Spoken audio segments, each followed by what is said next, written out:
Hey everyone, this is What If Fan bringing you another part of What If Luffy Became a Marine.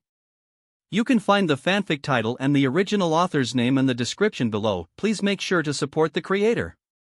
If you enjoy the video, don't forget to like, subscribe, and hit that notification bell so you never miss an upload. Also, a quick update, the story What If There Was a Different Luffy is going on hold soon, as we have almost caught up with the author. So once again, I'd love to hear your thoughts on what the next project should be on this channel. I'm currently deciding between these three fanfics. What if Ichigo awoke his true powers? What if Mangaka in One Piece world? What if Reborn is Gohan in future timeline? I will be setting up a poll for this, so please vote in the poll and let me know which story you'd like to see next on the channel. Alright, let's jump into it. Chapter 26, Sky War. This boat is too damn slow. Zoro yawned, leaning against the side of the dial boat lazily. Sanji glared at the swordsman. Stop complaining, you ungrateful jerk. Konis-chan gave this to us. Yeah, but wasn't it because she was tricking us anyway? Zoro dug his ear with a finger. Shut up. She had no choice. Konis-chan would not trick us of her own accord. Will you two stop fighting? This boat is cramped enough as it is. Nami yelled, her hands on the steering wheel. The two grumbled but settled down obediently, settling in each of their corners. Usopp pointed ahead in excitement, spotting two totem poles on each side of the Milky Road. Guys, I think we made it. That's the entrance. So this is what they call Upper Yard? The trees are gigantic. Is it the peculiarities of this land? Robin mused. Be on your guard. We're entering enemy territory now, Zoro warned, his hand on his sword. Sanji snorted, oh relax Marimo, I don't think they will do anything at the entrance, right? If they're going to do anything, they'll be dash. Row now guys. Move the boat. Usopp screamed, using his paddle to speed up the boat frantically. Why, Usopp? What's wrong? Nami asked, lifting an eyebrow. Axe! Usopp screamed, just as a gigantic axe swung past where the boat was moments before. Nami and Chopper screamed together as they finally noticed the dozens of axes swinging down towards them from the forest canopy. Move! Faster! Faster! Nami screamed, spinning the wheel to avoid another giant axe from slicing the ship in half. Chopper immediately grabs a paddle and starts paddling as fast as he could. Robin sprouted a few arms beside the boat with her ability and began rotating them in a circle to act as a paddle wheel, further boosting the boat's speed. Watch out! Usopp warned, pointing to an axe coming from the side. Zoro jumped into the path of the axe, crossing his swords in an X shape and blocking the giant axe, buying enough time for the boat to pass before leaping back onto the boat. What the hell is that thing? Chopper screamed, eyes bulging out as a sky lamprey leapt out from beneath the surface, its jaws wide open to reveal multiple rows of serrated teeth. Get lost! Sanji yelled, kicking towards where presumably the neck was on the lamprey and sending it flying away. There's another one behind. Nami yelled, spotting the lamprey looming over the boat. Ah! Go away! Chopper screamed, punching it at the side of its head while in his human form. This time we're done for. Usopp cried, watching another axe swinging down towards their ship from the front. TCH, take this. Sanjiroku pound ho. Zoro slashed out with a single sword with his left hand, sending a compressed bullet of air smashing towards the axe. The giant axe shattered into pieces, the debris landing on either side of the Milky Road. The boat paddled its way out of range of the axes, the waves momentarily calming down and giving the Straw Hats a moment of relief. Sky Island so scary. Sky Island so scary. Chopper cried, lying on his back on the boat. The Straw Hats took a moment to catch their breaths, looking at the axes that still swung behind them. Sanji scowled, so the trial has already started, huh? The moment we let our guard down we're done for. It is meant to be a place of sacrifices after all, if we're not careful we might end up like that, Robin remarked, noting the various shipwrecks that littered the sides. Usopp groaned, don't say such scary things, Robin. Hey look, is that a giant? Sanji pointed ahead. Zoro scratched his chin. Looks like a statue to me. The Milky Road ended at a giant statue of a head with its eyes closed and a hand resting in front of it with only its fingertips visible. On the tips of its 4 fingers were 4 entrances and words etched above them. Ordeal of iron, string, swamp and balls. Usopp read the words aloud. So we get to choose the trial, huh? Sanji mused. Well, which one should we choose? Robin asked, looking towards Nami. Zoro unclasped his sword. Iron, of course, I can easily cut through it. Think about the rest of us, will you?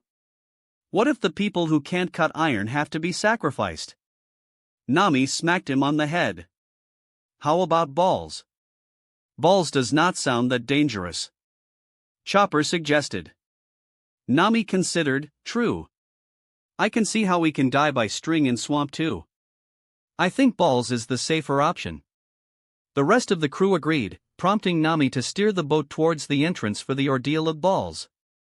The boat entered the dark tunnel slowly, the only source of light being the entrance and the exit at the far ends of the tunnel. This reminded me of something, Robin mused. Everyone turned to look at her quizzically. You know, there's the thing about there being 4 doors and only one leading to safety? What if that was it and we chose a wrong door? Robin! Why must you say such scary things now? Nami cried. Can we paddle back to the entrance? Usopp asked, looking back at where they came from hopefully. Maybe we might even fall off Sky Island, Zoro chuckled. Sanji smacked him on the head. Don't be ridiculous, how can such a thing dash? The boat reached the end of the tunnel, which was also coincidentally the end of the Milky Road. Both Sanji's and Zoro's eyes bulged out from their sockets, their mouths hung wide open with their jaws hitting the deck. Nami screamed silently as she tightened her grip on the wheel, wishing that it was all just a dream. Robin let out a slight gasp of fear as her hand unconsciously reached to the side of the boat, clutching it tightly. Chopper's eyes rolled to the back of his head as he fainted with foam coming out of his mouth. Usopp's eyes and teeth popped out of their sockets as his face paled into a deathly shade of blue. The Straw Hats screamed in unison as the ship began plummeting towards the ground. Sanji and Zoro held onto each other for dear life while screaming. Usopp joined Chopper in their unconscious bliss with foam coming out of his mouth as well. Robin shut her eyes tightly as her stomach lurched at the sudden acceleration. Nami had moments to regret not being able to spend all the money that they still had on the ship while thinking back on her time together with Luffy. There was a loud splash as the boat hit the bottom of the Milky Road, soaking the Straw Hats in an explosion on spray. I thought I was going to die. Zoro gasped, collapsing at the side of the boat. I saw my life flashing past before my eyes. Sanji groaned, collapsing opposite Zoro. Sky Island's scary. Sky Island's scary. Chopper moaned after regaining consciousness. Usopp was still passed out on the deck, his body splayed out in a comical fashion. Nami sat frozen on the deck, her eyes unblinking as her grip on the wheel remained as tight as before, still recovering from her state of shock. That was not good for the heart, Robin commented, trying to calm down her breathing. Anyway, where are we? Zoro wrung the water out of his shirt, surveying his surroundings. Ordeal of balls obviously, don't you see the balls everywhere? Sanji rolled his eyes while slapping Usopp awake. Robin stared at the numerous balls floating around her. They seemed to be balls made from bits of island cloud. I wonder what they are for. I don't care. I just want to finish this and go back. Nami cried, finally recovering from her shock. One of the smaller balls floated near the ship, prompting Usopp to reach out and grab it, tossing it back and forth between his hands. Usopp grinned, Chopper catch. The sniper tossed the ball towards the doctor, who received it happily with both hands. The two then started playing catch with the ball, throwing it back and forth between each other. This isn't the time to play, damn it! Nami shouted at them. Just as those words left her mouth, a snake bursted out from the ball, lunging towards Usopp's face. Usopp yelped as he tried to cover his face with his arms, praying that the snake was not venomous. There was a distinct sound of a blade being drawn and the snake was cut in half before it could reach Usopp. Sanji spun on a heel and kicked the ball away from the boat while Zoro resheathed his sword, his attention now on all the balls near the boat. Are all these balls snake eggs? Sanji mused, aiming to kick the ball that was barring the boat's path away. No. Sanji. There's gunpowder in it. Chopper gasped, his sensitive nose picking up the danger. Nami immediately swerved the boat away, barely avoiding the ball as it exploded at where the boat was moments ago. First snakes and now bombs? What are these balls? Usopp whined. Ho ho ha. Isn't it fun to not know what will come out? They are called surprise clouds. A voice echoed through the forest. Zoro sprang to his feet, unsheathing his blades. Who's there? A round-shaped man wearing a full-body jumpsuit and yellow sunglasses leapt out from the forest canopy, twirling on top of one of the balls. Ho ho ha! Hizo! I am Satori and welcome to my trial of balls. My trial? So you're one of the priests then? Robin noted. Ho ho ha! That is right, girly. Welcome to my forest of illusions. The survival rate is 10%. It's the trial of balls. Where's Luffy? What have you done to him? Nami demanded. The priest ignored her and began dancing on top of the ball while laughing. Ho ho ho. Answer me, you oversized dango. You mean the sacrifice, yes? Ho ho ha. Well, that I don't know. He'll probably die if left alone, but if he leaves he'll still die. Ho ho ha. Zoro furrowed his brows, putting his last sword in his mouth. I've heard enough. Oh? Slashing with 3 swords at once? Satori laughed as he correctly predicted Zoro's movements and evaded them. A high kick from the right and a bullet? The priest ducked under the kick that Sanji tried to sneak in from behind before spinning to his left to avoid an explosive shot from Usopp. Damn it, so this guy knows observation haki. Watch out! Zoro shouted. Sanji gritted his teeth. Luffy did not train us for nothing. He is just one guy. Both the cook and swordsman lunged at the priest. Oni Giri. Poitrine shot. Ho ho ha. Scary, scary. Satori laughs, spinning himself up into the air to avoid their attacks. The 2 straw hats sailed past him but found themselves facing Satori's palms. Impact.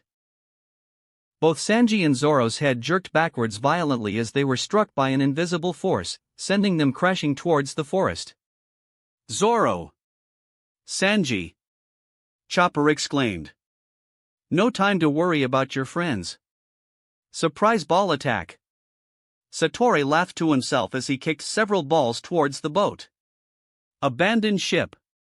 Usopp yelled, throwing himself out of the boat. The rest of the crew followed his example, jumping off the boat before the balls could explode on them.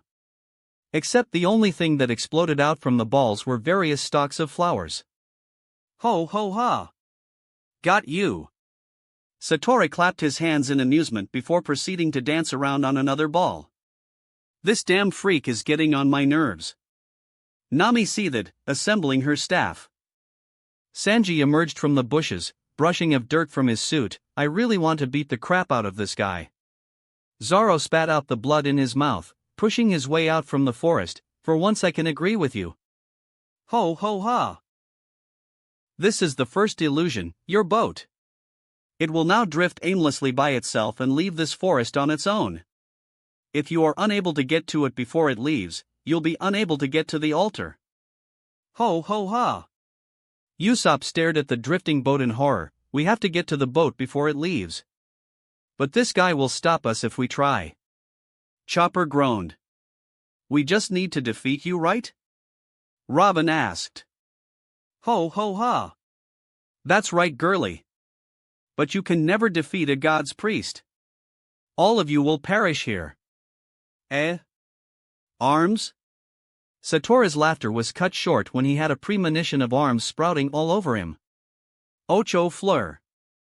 Robin crossed her arms in front of him, prompting 8 arms to sprout all over Satori's body and gripping tightly to his joints. Wait. Wait, this isn't fair. You can't do this. Satoru screamed, already seeing what will happen to him. Clutch. The hands pulled hard, breaking some of Satoru's bones before tossing him towards the Straw Hat's direction. The hands remained on him, immobilizing him as he lay on the forest floor groaning in pain. Footsteps echoed in front of him as he looked up to see the grinning faces of the Straw Hats. You can already see what we're going to do, right? Sanji grinned. Maybe if you start talking about Luffy's whereabouts and everything you know about the other priests, we might even go easy on you, Nami lied. We welcome you to the Forest of Pain, Zoro cracked his knuckles.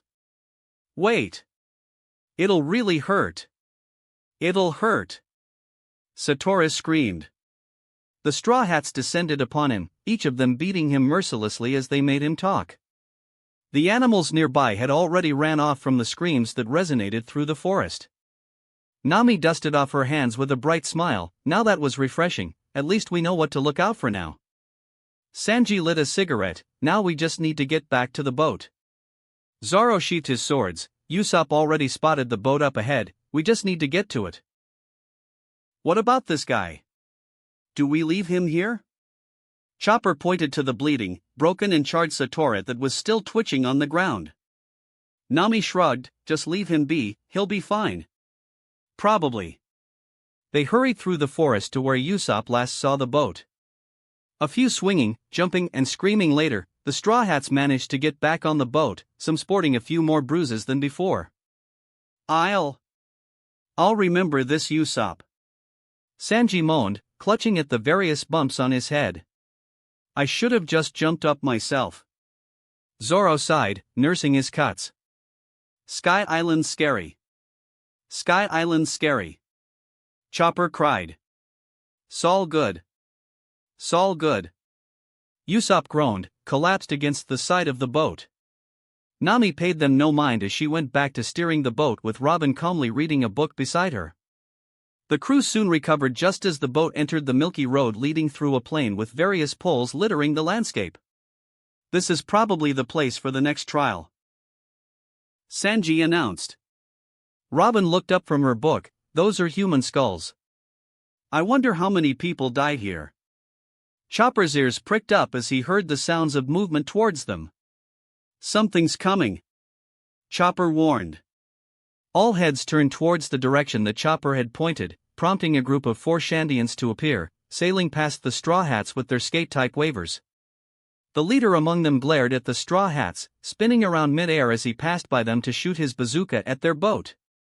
Without hesitation, Zoro drew his sword and sliced the projectile in half, letting the explosive detonate harmlessly on either side of the boat. The Shandian only spat at the spectacle in disappointment, seemingly unimpressed. Wiper. Should we engage? One of the Shandians asked, readying his own weapons. Wiper glared at the Straw Hats with disdain, lowering his bazooka. No, ignore them. What's your problem? Wanna fight? Sanji pointed an accusatory finger at the Shandians, enraged that they had tried to hurt Nami and Robin. Wiper ignored his question. So you are the Blue Sea dwellers that are causing a racket in Skypiea. If you wish to live, go back to the Blue Sea, but if you do anything weird on this island, I'll treat you like Enel and wipe you guys out too. The Shandian roared before disappearing into the forest with his companions without waiting for an answer. Those must be the Shandians that Satori mentioned, Robin noted, placing her attention back on her book. I had thought we might be lying about them being antagonistic towards Enel, Nami sighed, obviously unhappy that more obstacles appeared. Don't worry, Nami-Swan, Robin-chan, I will protect you. Sanji sang. Zoro sheathed his blades. This makes it rather convenient for us. Those two sides will be busy fighting each other and we might just slip in unchallenged. Chopper tilted his head. What do you mean? He means the other priests will be tasked by Enel to repel the invaders instead of judging us, Usopp grinned. Oh. I understand now. Chopper clapped happily. Just as they had predicted, the boat passed through unmolested, the distant sounds of battle echoing through the forest from time to time. Where is he? He's just one man. Find him. the divine soldier shouted at his 4 companions. Don't let your guards down. Stick together. A large Shandian warrior yelled, ensuring his own 4 companions stuck close to him. He held a large bazooka in his right hand while a yellow and white striped chef's hat rested on his head. The 2 groups had originally been facing off against each other as groups of 10 at the start, until a certain blue sea dweller appeared from their midst. Both sides immediately turned their attentions to him, expecting to decimate the intruder first before continuing their own fight. Who could have predicted that the moment they had shown hostility to him, he had disappeared and took down most of their group? 5 Shandians and divine soldiers lay in a crumpled heap between the surviving group, moaning in pain. Some had their arms broken while others have puncture wounds on their body. I'm out of here. One of the divine soldiers succumbed to the pressure and escaped, dashing through the bushes out of view. The rest watched him leave before a blood-curdling scream was heard. Moments later, the same soldier dropped between them from above, his legs bent in an awkward position. Another Shandian warrior rushed into the clearing, not noticing the atmosphere. Gunbwa. Wiper has signaled a retreat. Head to the rally point. Shit. And we were so close too. The large Shandian warrior cursed. Grab them and run. Dunbwa hefted 2 of the fallen Shandians before running after the Shandian who had delivered the message, the last man covering his companion's escape route. The divine soldiers wanted to give chase, but a shadow dropped down from above them. Sure gone.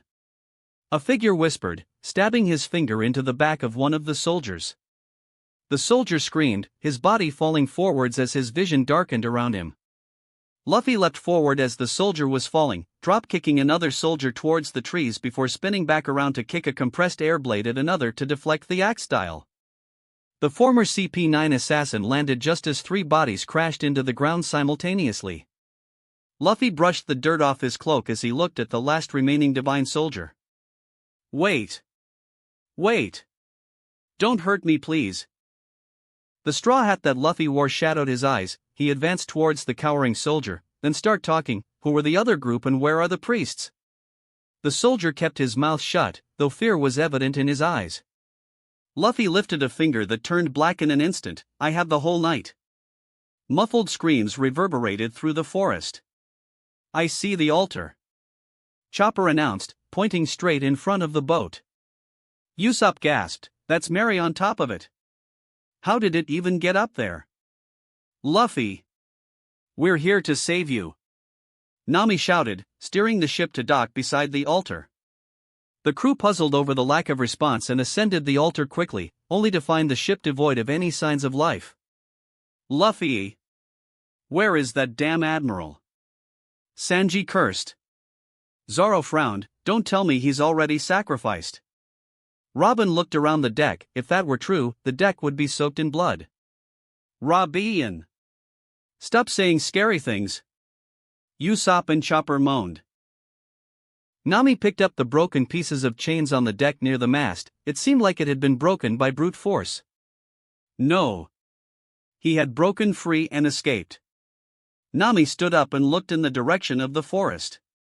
Robin followed her gaze and pointed to a small clearing. He must have jumped there. There are broken branches and the ground looks rather torn up. Signs of a battle? Zoro asked. Robin nodded, very likely he was being pursued and had to run. Sanji grimaced, something that made even our rear admiral run away? I don't even want to imagine such a thing. I guess we'll have to go find him then. But someone needs to look after the ship. Nami sighed, looking at the rest of the crew. Usopp placed his hands on his hips. I'll stay to do some repairs to Mary. When you guys return, we'll be able to put her back in the water. I'll help too. Chopper raised his hand enthusiastically. Then I guess the rest of us will search around. We'll come back before night falls. Nami decided, following Robin, Zoro and Sanji back to the dial boat. Oh, before I forget, Nami turned around and tossed something at Usopp. Usopp flinched as he caught the article, opening his hands to reveal a small whistle with a lanyard attached. You might need this more than me, Nami winked, turning back. Chopper tugged at Usopp's pants. That's the whistle to call the night of the sky, isn't it? Yeah. Why don't you hold on to it, Chopper? Usopp passed it to the doctor. Eh? Me? Why? Chopper received the whistle hesitatingly. Because as a brave warrior of the sea, I must be able to face the enemies without fear. I will fight anyone who dares to hurt our Mary. Usopp thumped his chest proudly. Wow! You're so brave. I will become a dependable man too. Chopper yelled confidently. Alright, let's fix up Mary so we can get out of here once the rest come back. Guys, come look at this. Zoro signaled. The other 3 Straw Hats gathered behind him, finding many divine soldiers in various states of unconsciousness scattered around. Is this Luffy's handiwork? Nami asked, prodding a soldier with a foot imprint on his face. Possibly. Possibly not. Sanji picked up a soldier with a badly broken arm, wincing as he noticed the damage. Have you all not seen Mr. Rear Admiral fight before? Robin asked, noting the various slash marks on a few of the soldiers. It's not that. It's that we've never seen him this ruthless before, Nami answered for the other 2. Zoro shrugged, in a fight for your life, you can't afford to take your opponents easily. I guess we'll tie these people up and dump there somewhere first, don't want them attacking the ship after they wake up after all. Sanji grinned, gathering a few tree vines to use. With the 4 of them working together, they dumped the 15 unconscious soldiers in a ditch a distance away from where they had found them before resuming their search. Chopper, pass me the hammer please. Usopp reached a hand behind him, concentrating on keeping the nail he held in his other hand steady against the wooden plank. Chopper handed over a hammer eagerly from the toolbox beside him. It would be nice if we could give Mary a proper repair soon, all this patchwork is not making Mary look good. Usopp groaned, hammering the nail to secure the plank in place. Maybe we can stop at a marine base to fix it up? Chopper suggested. That would be an idea, maybe even upgrade Mary while we're at it. There's only 2 of you? A voice spoke from behind. The 2 of them turned to see a man riding on a giant bird wearing an aviator's outfit looming over them. I guess I'll just kill you 2 first then, the priest announced, hefting his giant lance to point towards them. Chopper blew into the whistle without hesitation. Exploding star. The priest tilted his head to his right to evade Usopp's projectile, letting it explode harmlessly behind him. Chopper transformed into his human form and punched towards the priest, aiming to dismount him from the bird. The priest only swiped his lance lazily at Chopper, piercing his shoulder before suddenly igniting in flames. Chopper! Damn it! Lead star! Usopp shot another projectile but the priest dodged it again, pulling his lance out from Chopper and closing the distance on Usopp. I am Shura of the Trial of String, remember that as you go to your grave. Impact! Usopp's world darkened around him as he felt immeasurable pain wreck his body, blasting him back into the mast. A loud splat was heard when Usopp fell on the ground, a pool of blood forming under him. Usopp! Chopper screamed, leaping towards the priest in rage. Fuza, take him, Shura ordered nonchalantly. The giant bird opened its beak and bathed Chopper in a sea of flames. Shura sighed upon seeing Chopper's charred form fall, so boring. Man's weakness is really irritating. Why did I even bother coming dash? Shura's words were interrupted as he was hit hard in the head with a heavy object. Usopp hammer! Usopp smashed the hammer he had been using to repair the ship across Shura's head once more. Usopp hammer! Not waiting for the priest to recover, he smashed his hammer on his head again, dismounting the priest from his bird. The bird roared angrily and opened its mouth wide to spit out its flames again. Heavy gong! Chopper yelled, punching the bird from below, letting its flames blow harmlessly into the air. Seeing the fire threat neutralized, he gave another punch to the side of its head, sending it crashing to the side of the ship.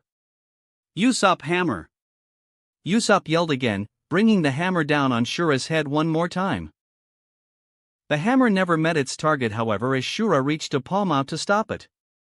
To be hit by weaklings like you, I am thoroughly embarrassed. How are you even still alive after losing all that blood? The priest glared at Usopp. Unfazed by the glare, Usopp grinned fearlessly, Ketchup star.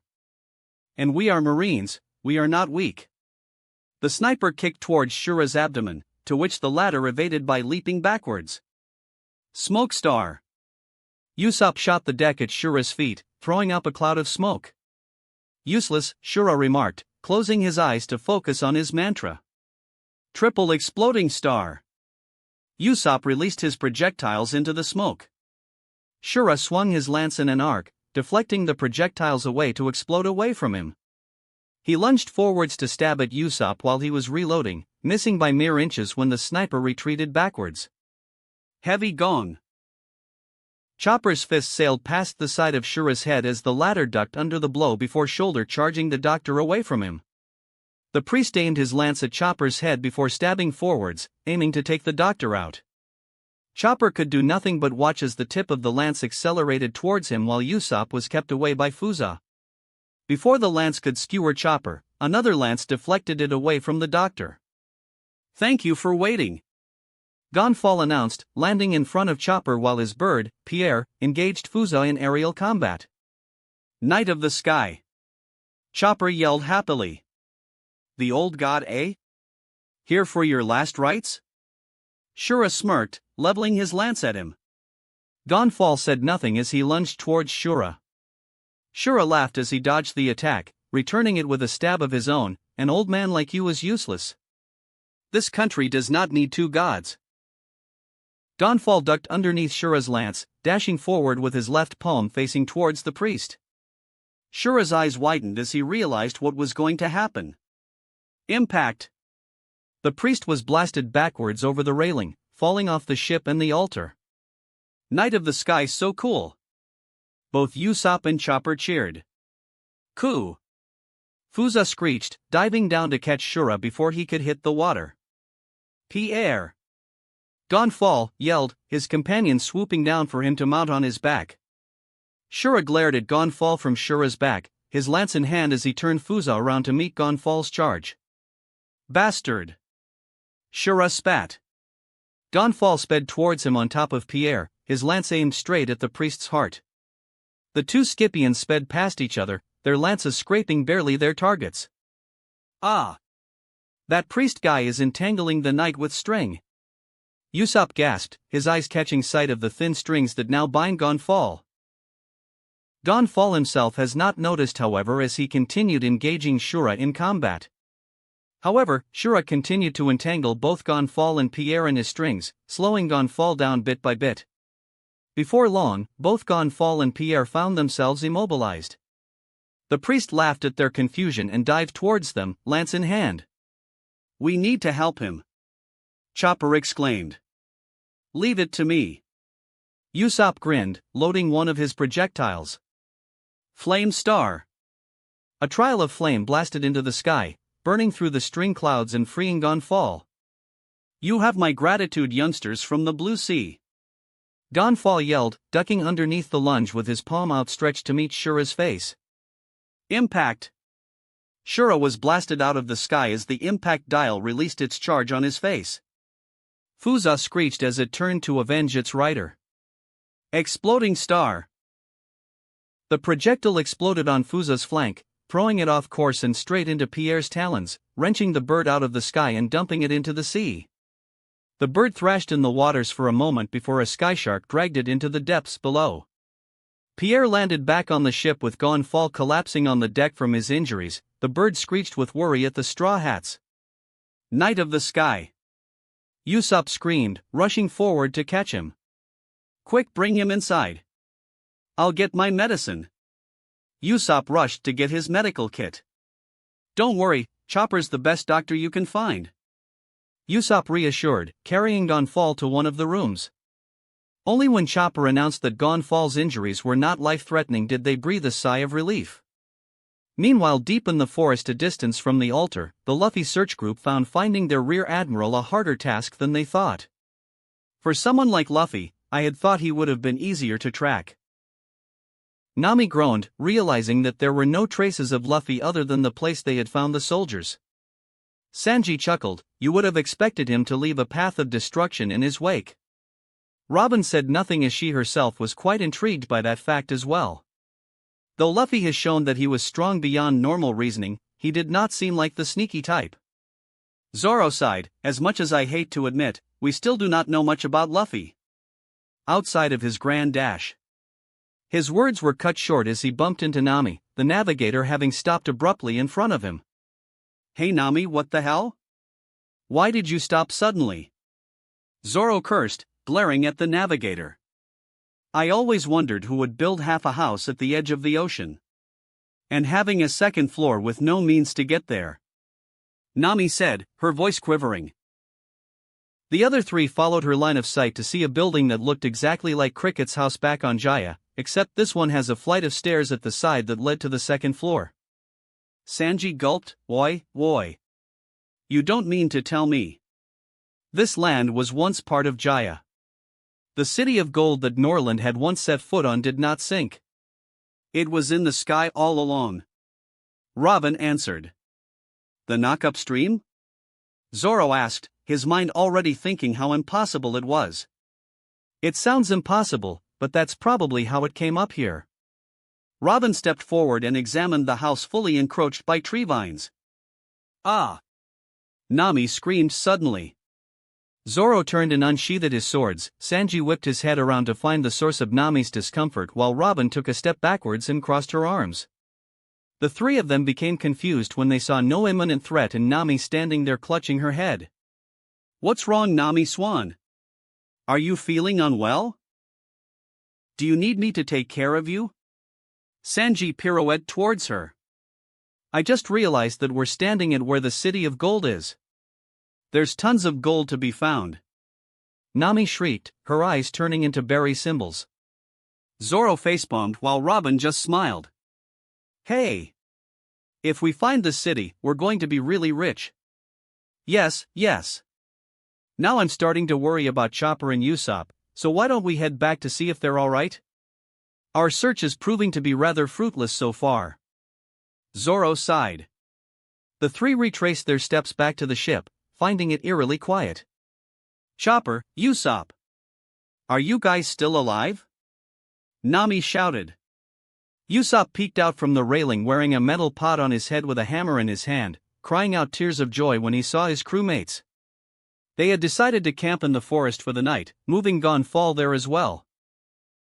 Zoro had wanted to go back to search but Gonfall warned him that nighttime in the forest would be too dangerous, which only prompted Zoro to be more adamant about going to unlock his haki. He was finally convinced to wait till morning after they said if he got lost himself then they would have to waste manpower to find him, putting Luffy's rescue on hold. Gonfall gave a brief history of Skypiea and his relationship with Enel. He confesses about being the previous god and his goal of trying to save his followers from Enel's rule while requesting the Straw Hats to allow him to join their fight should they choose to confront Enel. Now I'll tell you about how the brave Usopp defended the ship from God's priest. Usopp thumped his chest proudly. We know that Gonfall did most of the work. But good job nonetheless, Sanji grinned, puffing on his cigarette. So let's share what we know and decide our future plans, Nami announced, pulling up a board from nowhere with various scribbles drawn on it. This land used to be part of Jaya but was blasted up here via the knock-up stream, forming what the Scythians know as Upper Yard. So now this place became God's personal island and we're stuck here with Luffy who's nowhere to be found. The rest nodded at Nami's words. Now, we know from the last pages of Norland's diary, he had written I saw gold in the right eye of the skull. This would not have made any sense until you combine the maps of Skypiea and Jaya like this. Nami placed the map of Jaya below Skypiea and a skull-shaped land appeared. And right here, Nami grinned as she pointed to a landmark on the map. Is where all the gold will be. Chopper raised a hand, aren't we planning on rescuing Luffy? Nami smiled devilishly, well if you think about it, Luffy probably went to find God, and what other place could God be other than the city of gold itself? You're only looking at the gold. The rest of the crew shouted at her with tick marks on their head. No, the girl is right, Gonfall sighed, his eyes distant. That place would also be where God's shrine resides, that's where Enel is. See? Nami grinned, as though she knew all along. And while we're there, we can grab the gold too. The rest of the Straw Hats sighed. So here's the plan for tomorrow, Usopp, Chopper and I will sail on Merry near the coastline of the God's shrine and wait for you guys. The weird night, Zoro, Sanji and Robin will proceed towards the shrine and retrieve Luffy, bag the gold and escape on our ship. Simple. Nami clapped enthusiastically. My name is Gonfall. The ex-god protested but no one acknowledged him. Wiper inspected the Shandians gathered before him, all of them resolute before his eyes. I heard about this. Blue Sea Dweller from you guys. For now we'll avoid them and focus on Enel to avoid any unnecessary conflict. Wiper sighed. Dunhua had returned with news of a Blue Sea traveler that easily took out both the divine soldiers and Shandian warriors upon being shown hostility. Tomorrow we shall strike at Upper Yard again and we shall not back down this time. If any of you are afraid to die, do not follow me. If you are not ready to step over your fallen comrades and move forward, leave now. But if you have the will to finish this 400 years war, then step forward. The warriors roared and took a step forward. Tomorrow we shall relight the flames of Shandora. At God's shrine, a man with long ear-lobes and tomo drums attached to his back rested lazily on a plush couch. Ya ha ha ha ha. This is getting very interesting. Tomorrow all previous rules are annulled. You are able to use the whole island as you see fit. Why the sudden change? Enel-sama?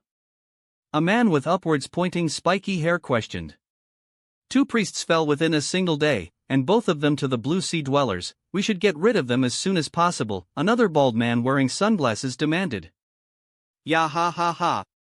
There's no need to worry, they will all gather here tomorrow. We just need to welcome them. The survival game is already underway. Enel laughed, tossing away a banana peel. The self-proclaimed god sat up on his chair, a wicked grin on his face as he listened in on the various conversations going on around Upper Yard. Now, entertain me. The closure of Skypiea before I head to the Promised Land. Chapter 27, The Price of Overconfidence. Flashback. Luffy squatted down beside Kizaru, the latter having motioned the young marine to follow him as he hid himself behind a wall.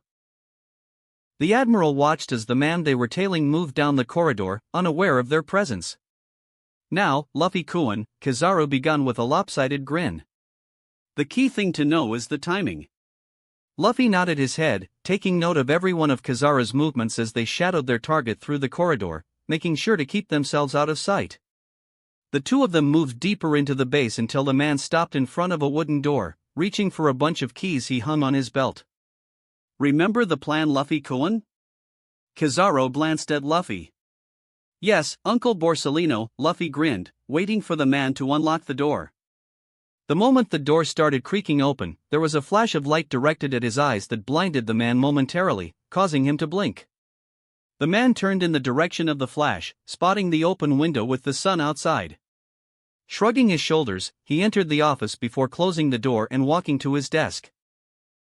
Sighing, the man pulled out the chair before sitting down heavily on it, only to feel a deep sharp pain shoot up his backside. He yelled out in pain as he leapt out of his chair, causing a few of the thumbtacks to dislodge itself from his but where it had been placed on the chair moments before he sat down. Borsalino! Luffy! Stop putting thumbtacks on my chair! Sengoku roared as the two culprits ran giggling uncontrollably out of the room. Stop teaching him useless things, Borsalino! Sengoku shook a fist at them as they disappeared into the corridor, breaking out into laughter as they ran. Goddamn brats! Sengoku sighed, knowing he would not be able to catch up to their speed, resigning himself as another victim to their numerous pranks. The early morning fog dissipated against the ship sailing through the Milky Road, pushed along steadily by a crow-shaped dial boat from behind. Usopp and Chopper busied themselves on board under Nami's supervision to keep the ship sailing steadily along the road. Pierre stayed in a corner, trying to be as less disruptive as possible. Do you think Luffy's alright? Chopper asked while tightening a rope. Oh, he'll be fine. He's our future admiral after all, Usopp laughed. Nami scoffed, a rather irresponsible one if you ask me. Just up and running off on his own and leaving his crew to fend for themselves. Least he could do was to send a message. Well, he was arrested after all. Usopp shrugged. Then that city of gold better contain some gold for us to take for all the troubles he caused. Usopp and Chopper sweat dropped at Nami's priorities. Before Usopp could respond to that, the distant sound of a horn could be heard approaching. The 3 straw hats and 1 bird turned towards the sound to see a trail of cloud heading towards the front of their ship, forming a new milky road. Surfing on top of the new road was Pagaya riding on a large waver with conies, their pet fox and a little girl at the back. "He's Miss Nami." Conies waved enthusiastically. Nami gasped, Conies? What are you guys doing here?" "We're here to help you," Pagaya announced cheerfully, sliding his waver next to Mary. "I created a shortcut with my cloud dial, we can exit the forest with that path." "Citizen of the Blue Sea, I will destroy you," the little girl suddenly shouted, brandishing a stick at Nami. "Who's this girl?" Usopp asked. "We found Miss Isa trying to get to Upper Yard with a broken waver, so we picked her up as we came here," Conies answered. Nami raised an eyebrow. "What are you even trying to do here?" Isa lowered her stick, crestfallen. "I don't know. All these voices disappearing, I just had to do something." "Voices? You can use observation haki?" "Observation haki? What's that?" Nami realized her mistake. "You can use mantra then?" Isa nodded. "Ever since I was born." "That's amazing," Chopper exclaimed. "I thought Luffy said you needed to train a long time to use it?" Usopp mused. "There's nothing amazing about it. Always knowing when people die. It's scary," Isa cried. "Even now, there's voices disappearing as we speak." "Oh? This little girl has mantra, coterie," a voice said. "Indeed, Hattori, we have to kill her too." All of them turned to see 2 large men dancing on the railing. Both wore identical jumpsuits and sunglasses with a white sash tied around their waist. Nami assembled her staff, Usopp aimed with his slingshot and Chopper transformed into his heavy form, standing protectively in front of the Scipions. "Ho ho ha! We shall enact revenge for our elder brother Satori. Kill these Blue Sea dwellers, then these Scipions for betraying Lord Enel." The 2 men laughed until they noticed the straw hats were gaping at what was behind them. Not considering the possibility of a farce, they turned to see the King of the Sky hissing at them.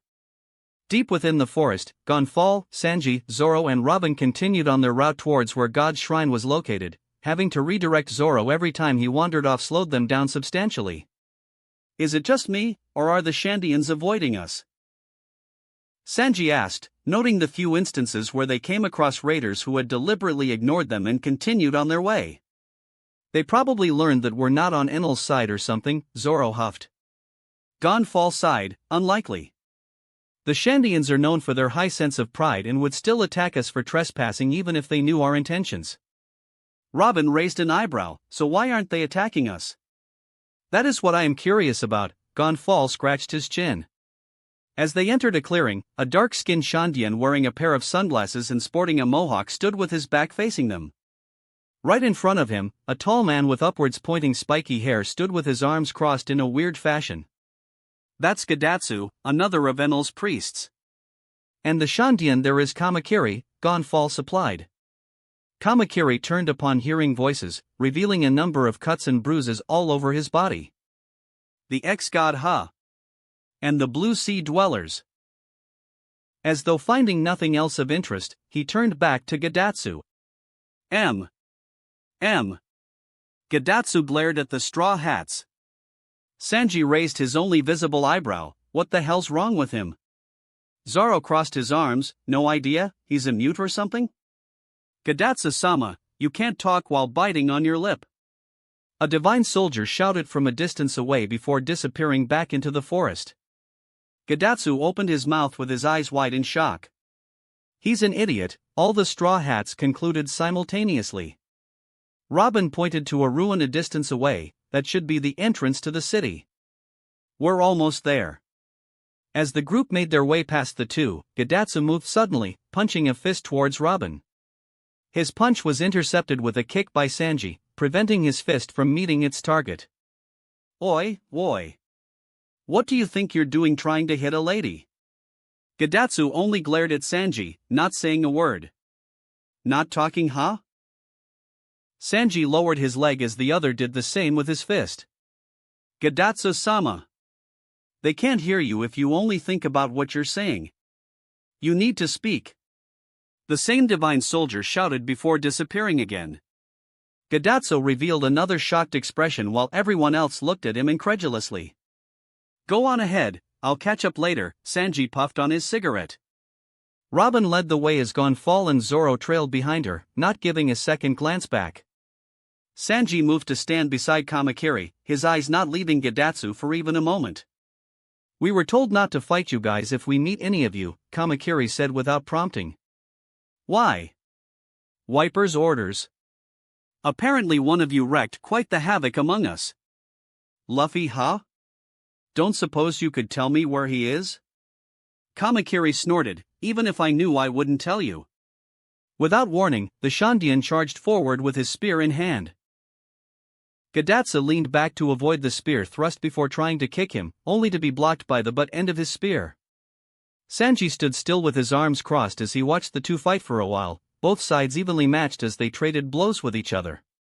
Kamakiri attempted another stab but the spear was deflected away by Gadatsu's palm. The priest attempted to elbow Kamakiri, to which the Shandian avoided by jumping over him. Need some help? Sanji offered. Kamakiri dodged another one of Gadatsu's punches. Not from you. Sanji shrugged and continued watching the fight in silence. He was only here to make sure Gadatsu did not pursue their group. It seemed like the fight would carry on forever until either side tired, but Kamakiri suddenly sank into the ground when he lunged forward again.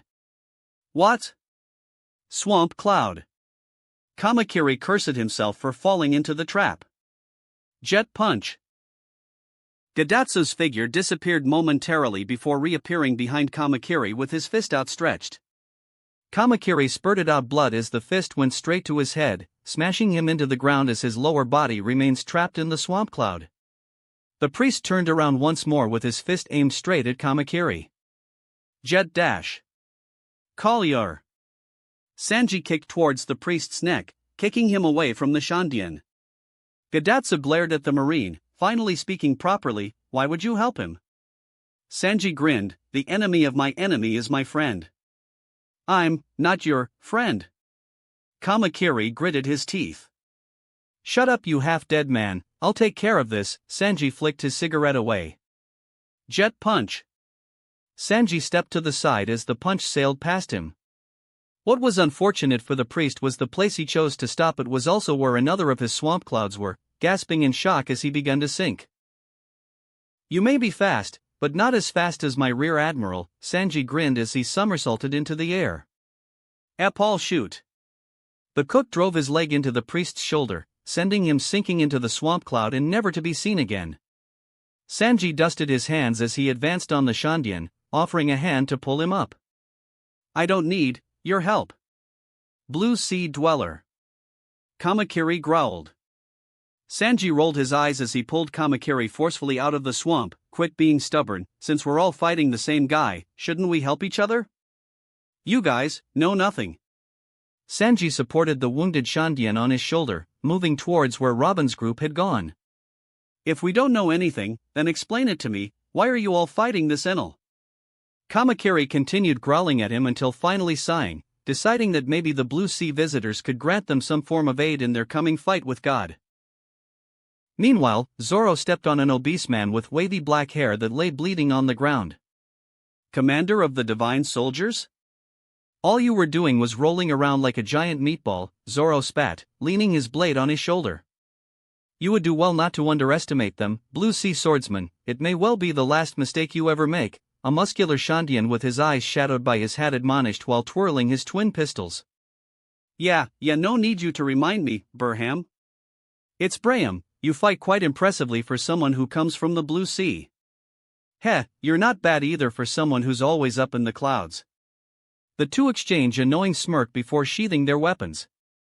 Braham glanced at Gonfal. So what is the ex-god doing with the Blue Sea dwellers?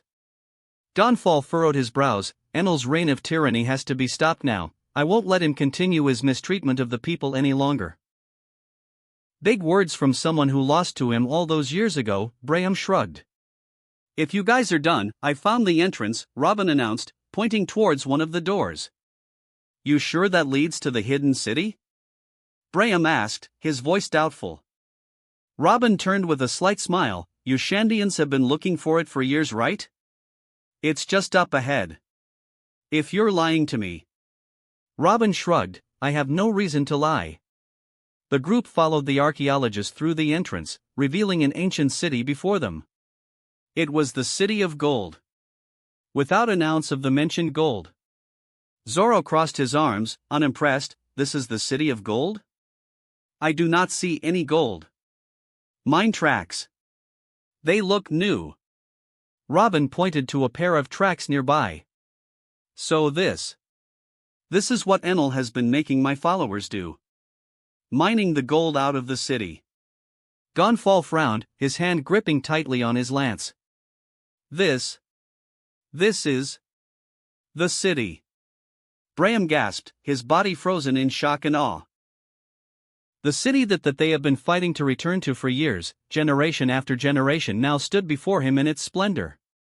Golden or not, it mattered not to him. All that was important to the Shandians was that it was there and within grasp. They made their way to the city center where a giant beanstalk stood piercing the sky. Robin frowned when she saw that but remained silent as the rest marveled at their surroundings. That was when Braham noticed the most important thing. Where's the golden bell? Golden bell? Was there supposed to be such a thing? Someone asked. Of course. That's the most important thing of all. It would all be meaningless if we got the city back without the bell. Braham yelled. Ah! That would explain the sound they claimed to be the song of the island they heard 400 years ago. Yes, that's it, that must mean dash. The bell is higher up in the clouds, the voice finished. The group turned to see the self-proclaimed god seating on top of one of the buildings with a lazy smile. Enel! Gonfal and Braham yelled at the same time. Don't need to shout, I know my own name, Enel smirked. He jumped off the building he was sitting on, landing in front of them with a golden staff resting lazily on his shoulder. Now, before we begin, let's welcome the rest of the survivors, shall we? Before the rest could ask what he was talking about, he raised his hand to summon a column of lightning that struck the upper layer of clouds, sending the ruins and the people on it crashing down towards them. Lord Enel. Please warn me if you do something like that again. A bald priest complained, pushing away the debris that had fallen on him. Oh? You're still here, huh? Yeah, ha ha ha ha. Wiper. Are you okay? Braham yelled, spotting his friend among the debris. I'm fine. Gunwa's in there somewhere too. Get him out.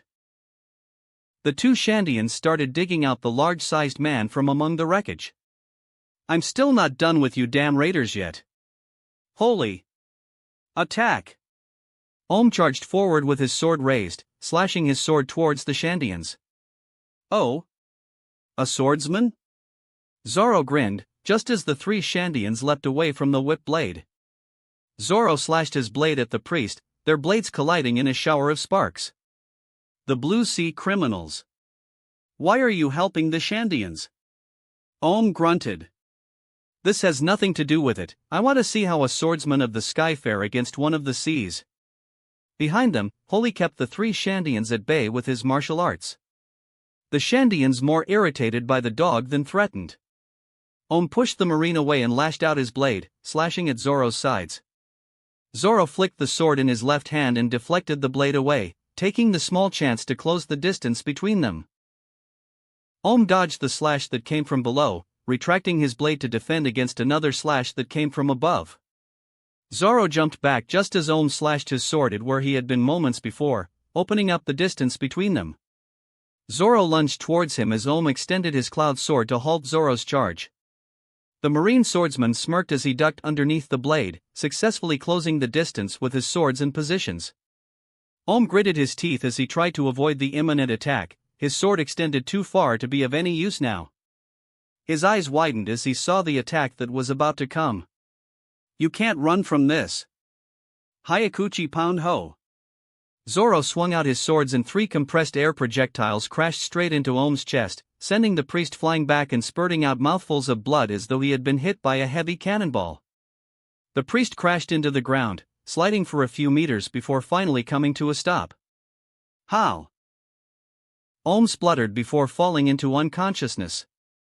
Training, Zoro grinned proudly, sheathing his swords. Flashback. A few days after setting off from Kokoyashi village, Mary was on a steady course towards Lodetown with a favorable wind blowing at its sails. Luffy sat at its figurehead enjoying the wind blowing at his hair and cloak as he watched the waves roll by. Footsteps echoed on the deck as Zoro and Sanji stepped towards him, stopping a few feet away. "Oi, Commodore," Sanji began, prompting the marine officer to tilt his head towards them with a grin. "Shishishi, what's up guys?" "I'm going to just cut to the chase," Zoro scratched his head.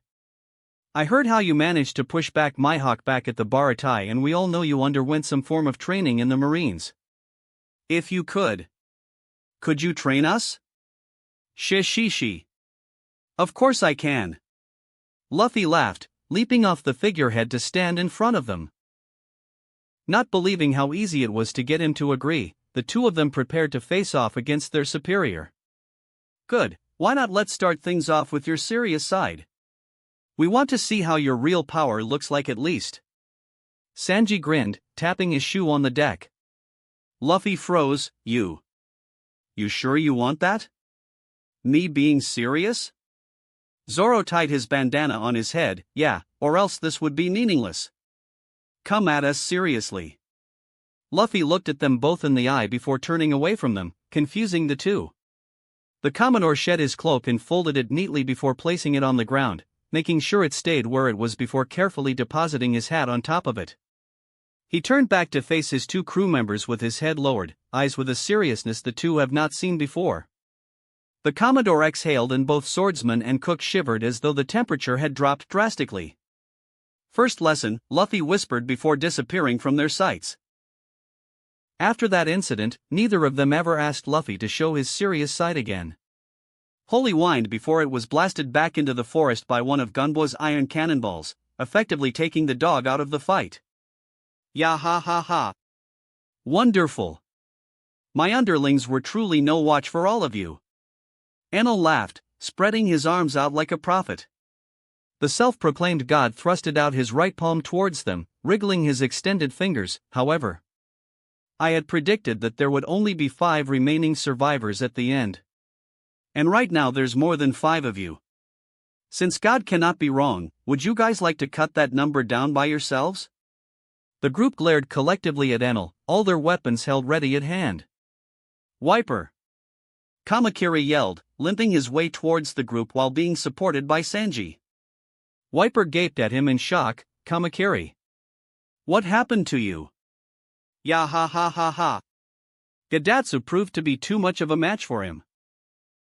You should thank the Blue Sea Dweller for saving his life." "Ya ha ha ha." Gonfall pointed his lance at his usurper. "What is your plan and what have you done to my followers Enel?" "Oh. Why, to return everything to their rightful roots, of course." Enel smirked at the ex-god. "Return everything to their roots?" Robin echoed. "That's right. To return to where I rightfully belong. A land of endless verth, fairy verth. And to return you people back below the sky. You can't." Gonfall gasped. "Ya ha ha ha. What do you mean I can't? I am God. I am doing what a god should do. Sending everyone back to their rightful places. You want to destroy this entire country? That is the law of nature, after all. Don't think so highly of yourself." Enel scratched his ear with a finger casually. "Ya ha ha ha. Ex-god Gonfall, you were asking about your militia earlier, weren't you?" Gonfall tightened his grip on his lance. "What have you done to them?" "This morning, they finished the job I had assigned to them. Your 650 followers. Well, let's just say there isn't such a large group of people standing around on this island anymore."" Gonfall yelled, lunging towards Enel with his lance aimed at his head. Enel laughed as he tossed his staff into the air, sidestepping the enraged Gonfall and positioning his hands above and below him with his index fingers pointed at his head. 30 million volt Vari. Electricity was discharged between Enel's fingers, electrocuting Gonfall, who was in the pathway of the bolt. Old man! Wiper gasped, watching Gonfall's charred body fall forwards in horror. The lightning fruit. One of the invincible powers. Robin murmured. Gunbois. Kamakiri. Braham. Return to the village and warn everyone. Wiper yelled, hefting his bazooka to point straight at Enel. What are you saying, Wiper? Kamakiri demanded, pushing Sanji off to limp towards his friend. Tell them to escape before Enel destroys everything. Get the Scipions out as well. The Scipions? Why would we bother with them, Wiper? Gunbois protested. Who we are matters not when we're all going to be destroyed. Go! Now! Wiper fired his burned bazooka at Enel, covering his friend's escape. I don't think so. Enel laughed, dematerializing himself to avoid the projectile and appearing above the escaping Shandians. Enel pointed his palm at the group as electricity began gathering around him. Party table kick course. Sanji spun on his hands, kicking various pieces of debris towards the god and aiding the Shandians' escape. Enel clucked his tongue as he was forced to avoid the debris, rematerializing himself in front of the group once more. Yeah ha ha ha ha. No matter, it only makes it more interesting for me as the people are given a small sliver of hope before I take it away from them. Enel laughed. This guy is insane. Zoro muttered under his breath. How do we fight lightning? Sanji mused, tossing his cigarette aside. You don't, Robin answered for him. Yeah ha ha ha. That's right. That's the despair I wanted to see. That's what mortals should feel when you defy God. He disappears with a burst of static before appearing in front of Sanji and Zoro. 50 million volt Vari. Lightning was discharged through his hands, which were pointed straight towards the two Marines. Robin could do nothing but watch as the two men screamed in pain with 50 million volts of electricity running through their body before collapsing on the ground on their knees. Oh? Still conscious? That's a surprise. Blue sea dwellers are interesting, yeah ha ha ha. Both men pushed themselves up on unstable feet, glaring at Enel. Wiper rushed towards Enel from behind, grabbing onto him with his legs and his right palm at where his heart was. Committing suicide, Wiper? Enel turned his head to smirk at him. Have you heard of Seastone, Enel? Wiper roared, clutching his Seastone laden skates closer against Enel's body. Enel's eyes widened as he felt his strength leave him, his body becoming weaker and weaker. Wait.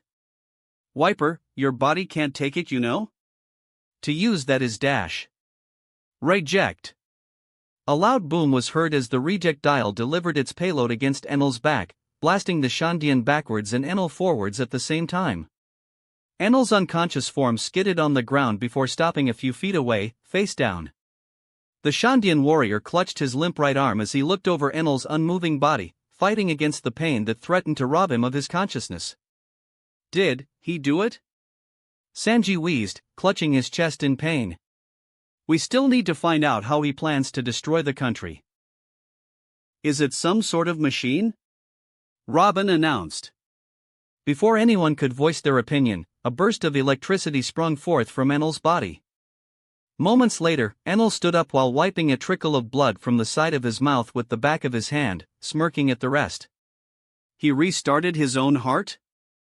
Zoro groaned. Didn't I tell you that only despair awaits those that defy God? Wiper fell to his knees as Enel advanced upon him with a wicked grin on his face. Before he could do whatever he had planned to do on the Shandian, the self-proclaimed god stopped in his tracks suddenly, turning to look at a part of the forest with irritation. A giant snake crashed out of the forest, hissing loudly and turning its sights to Enel the moment it saw him. It reared its head menacingly, baring its fangs in its display of power. Luffy? The Straw Hats shouted the moment they saw who was riding on top of it.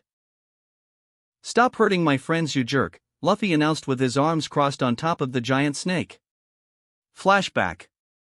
Hattori and Kotori gaped at the giant snake currently hissing menacingly at them. Oh hey guys. Need some help with them?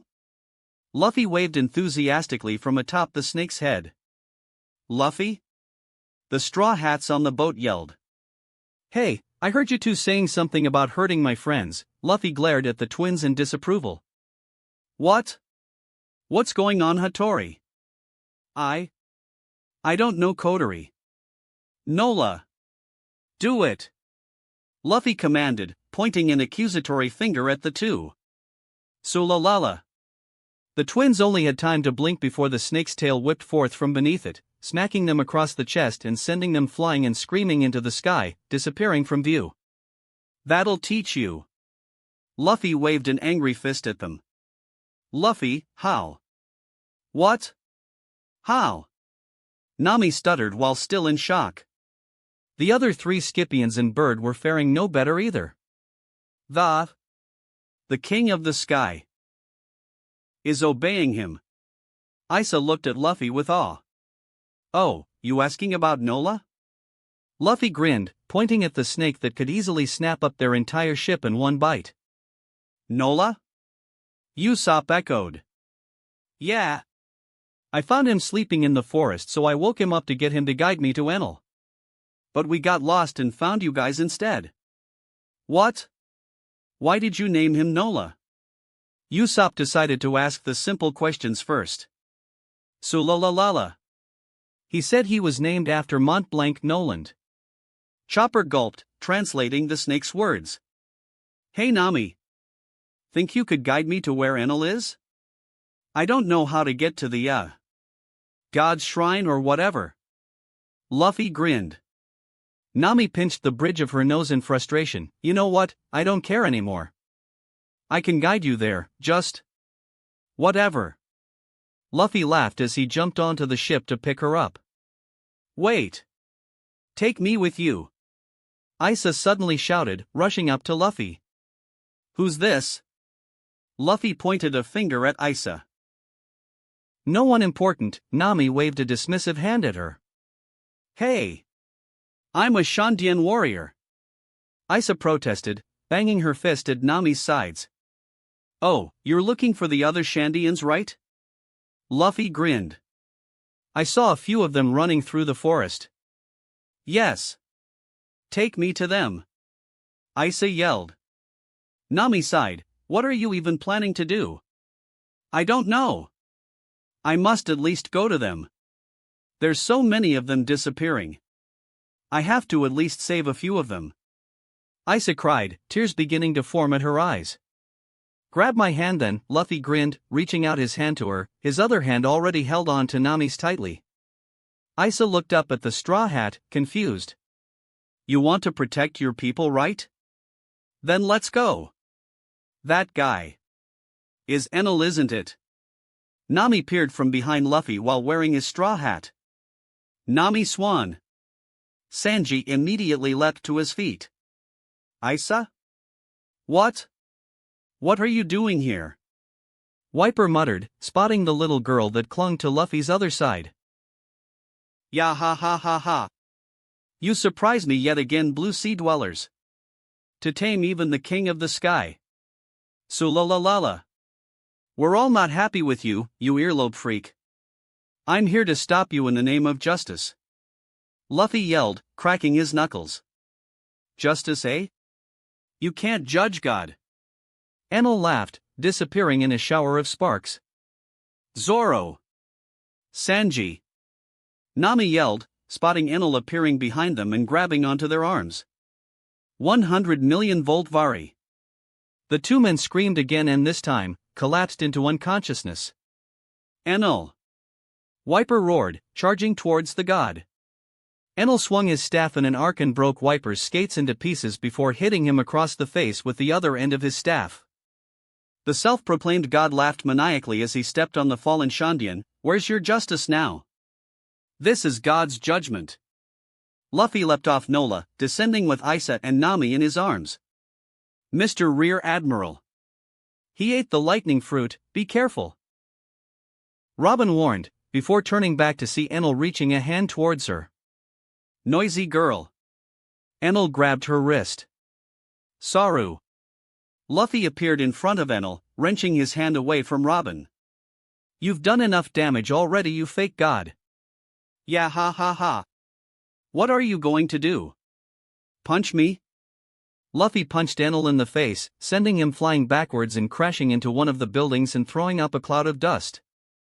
Everyone who was conscious stared at Luffy in shock. He punched Enel? Wiper gasped, wide-eyed in shock. The dust cloud settled to reveal a still stunned Enel sitting among the debris, his eyes popping out of his sockets as he stared at Luffy. Saru. Luffy appeared in front of Enel, lifting the man by the neck. God? You're what my grandpa would call a snot-nosed brat. The rear admiral punched Enel in the gut, sending him airborne. Jeppo. Luffy reappeared in front of Enel, kicking him across the face and sending him back down into the ground. Enel finally recovered from his shock and dematerialized himself before hitting the ground, landing on his feet a few meters away. How are you able to hit lightning? Enel demanded. Luffy remained in the air, kicking the air beneath him to stay airborne and looking down at the enraged man pointing his golden staff at him. Hockey, Luffy said simply. What the hell is hockey? Enel roared, banging on one of the drums on his back with his staff. Keaton. A giant wolf-shaped thunderbolt rushed towards Luffy, seemingly engulfing the marine before he could react. Luffy! Nami cried, watching him get swallowed by the lightning. Take that, you blue sea! Enel was punched away from the back before he could finish his words. Without waiting for him to recover, Luffy rushed forward and delivered a flurry of strikes to Enel's airborne form. Carry! A loud boom of a thunderclap was heard as Luffy was blasted away from Enel. L4. A large column of lightning descended upon Luffy, scorching the land beneath him and filling the air with the smell of ozone. The lightning soon dissipated to reveal an unimpressed Luffy standing beside the crater with his arms crossed. Enel appeared before him, his arm outstretched towards the marine, 100 million volt vari. Luffy disappeared from in front of him before he could discharge his lightning, reappearing a distance away. Enel gaped at the marine. How are you faster than lightning? You're slower than light, Luffy said simply. Enel roared in rage as he blinked in front of Luffy, swinging his staff at him. Luffy ducked underneath the swing before punching his fist forward, sending Enel crashing into the ruins again. He's completely dominating Enel. Robin gasped, wondering just how strong the boy actually was. He's stronger than God. Isa stared at Luffy in awe. Nami's body was trembling. I don't even know what's going on anymore. Enel pushed himself out of the debris, spitting out the blood in his mouth. You think you won? He glared at the marine, leaning on his golden staff for support. No matter how strong you are, it wouldn't matter after I sink this entire country down to the sea. With a yell, he disappears from view with a spark of electricity. Nami, Robin, take care of Sanji, Zoro, and the Strange Knight. I'm going after him. Luffy ordered. Before he could leave, Wiper stood before him, barring his way. Why is an outsider like you fighting a fight that's not yours? Luffy grinned up at him. I'm a marine, I fight to protect everyone. Wiper furrowed his brows. His pride was not content that someone unrelated was actually succeeding what they could not achieve all these years. You people aren't even from here. You're just an outsider. Why do you poke your noses into other people's business? I'm not an outsider, Luffy crossed his arms. What? Luffy gestured to the city around him. This is the city of gold, right? A friend of mine has been searching this city for a long time to clear his ancestor's name. I need to fight to protect it for him. His ancestor? Wiper's eyes widened in realization. It can't be. Your friend. What's his name? I think it was Mont-Blanc Cricket. Wiper gulped. Then was his ancestor Mont-Blanc Noland? Yeah. He has his ancestor's diary too. He's been trying to find the city of gold under the sea all these years. Under the sea. That's where he thought the city was? Yeah. I need to tell him that the city is up here by ringing the bell. Do you know where it is? Wiper gaped as he scanned the surrounding, realizing that the bell was nowhere to be found amongst the ruins. He started to panic, thinking Enel might have destroyed the bell or melted it down for its gold. Mr. Rear Admiral, Robin called out, pointing to where the giant beanstalk was jutting out from. We had come to the conclusion that the beanstalk is at where the bell was supposed to be, so if anything, the bell should be higher up in the sky. Oh. I see. Thanks, Robin. Shishishi. Guys. What's that thing? Nami asked, pointing towards the sky. Everyone looked up to see a giant arc ascending towards the sky, black clouds spewing forth from one of its towers and forming storm clouds in the sky. Several lightning bolts struck down upon the land, one of it striking within the city on Angel Island. Enel. Luffy frowned. I need to get up there. Wiper grabbed Luffy's hand before he could run. Will you ring it? The bell? Ring it so that Nolan's descendant can hear it and know we're up here? Luffy noted that the Shandian's hands were trembling. He looked at the warrior in the eye and gave him a reassuring smile. I'll ring it, definitely. Wiper let go of Luffy's hand as the Marine ran off towards Nola. Luffy, what are you planning? Nami asked, watching him jump back on top of the snake. Nola, help me get up there. Sulalalala. Nola acknowledged before slithering towards the giant beanstalk and coiling itself around it, ascending at a speed that would not lose to the arc. Enel glared down at the climbing duo with hatred. Insolent mortals. When will you ever learn? He raised his hand and a column of lightning struck Nola, shocking both the snake and its rider. Luffy gritted his teeth as he prepared to jump up, not wanting to put Nola in any more danger. Nola had other ideas as it gave a loud hiss before redoubling its efforts to ascend the beanstalk. Nola? Luffy asked, wondering why it was not stopping. Sulalalala. Ha, I see, you want to protect the city too, huh? It was where you and your friends were happy. Luffy grinned. The Rear Admiral braced himself as another lightning struck just short of them, leaving a charred impact on the beanstalk. I'll kick that guy's ass for everyone, Luffy grinned. Go back to where you belong. Enel roared, his hand guiding a thunderbolt to strike at the beanstalk, collapsing the top part of it to prevent Nola from going further. Nola hissed in frustration, but Luffy just patted its head. It's alright, I can take it from here. Luffy glared upwards and leapt into the air, chasing after the arc with Jeppo. A mortal trying to ascend to reach God? Enel mocked, pointing his palm towards him. Several lightning bolts converged upon Luffy's figure, missing him by inches as he dodged them midair. Freestyle armament, Jeppo. Luffy jumped once more to reach the arc, boarding it with a furious Enel glaring at him. How dare you? You are just a man. Enel roared, swinging his arm to launch another lightning bolt at him. Luffy front flipped to avoid it, landing right in front of Enel and grinned, so are you. The Marine punched the man in the abdomen, sending him crashing back into the arc's wall. Enel leapt back out into the sky, face contorted with rage. 200 million volt Amaru. His body became a pure mass of electrical energy, expanding in size comparable to the huge arc.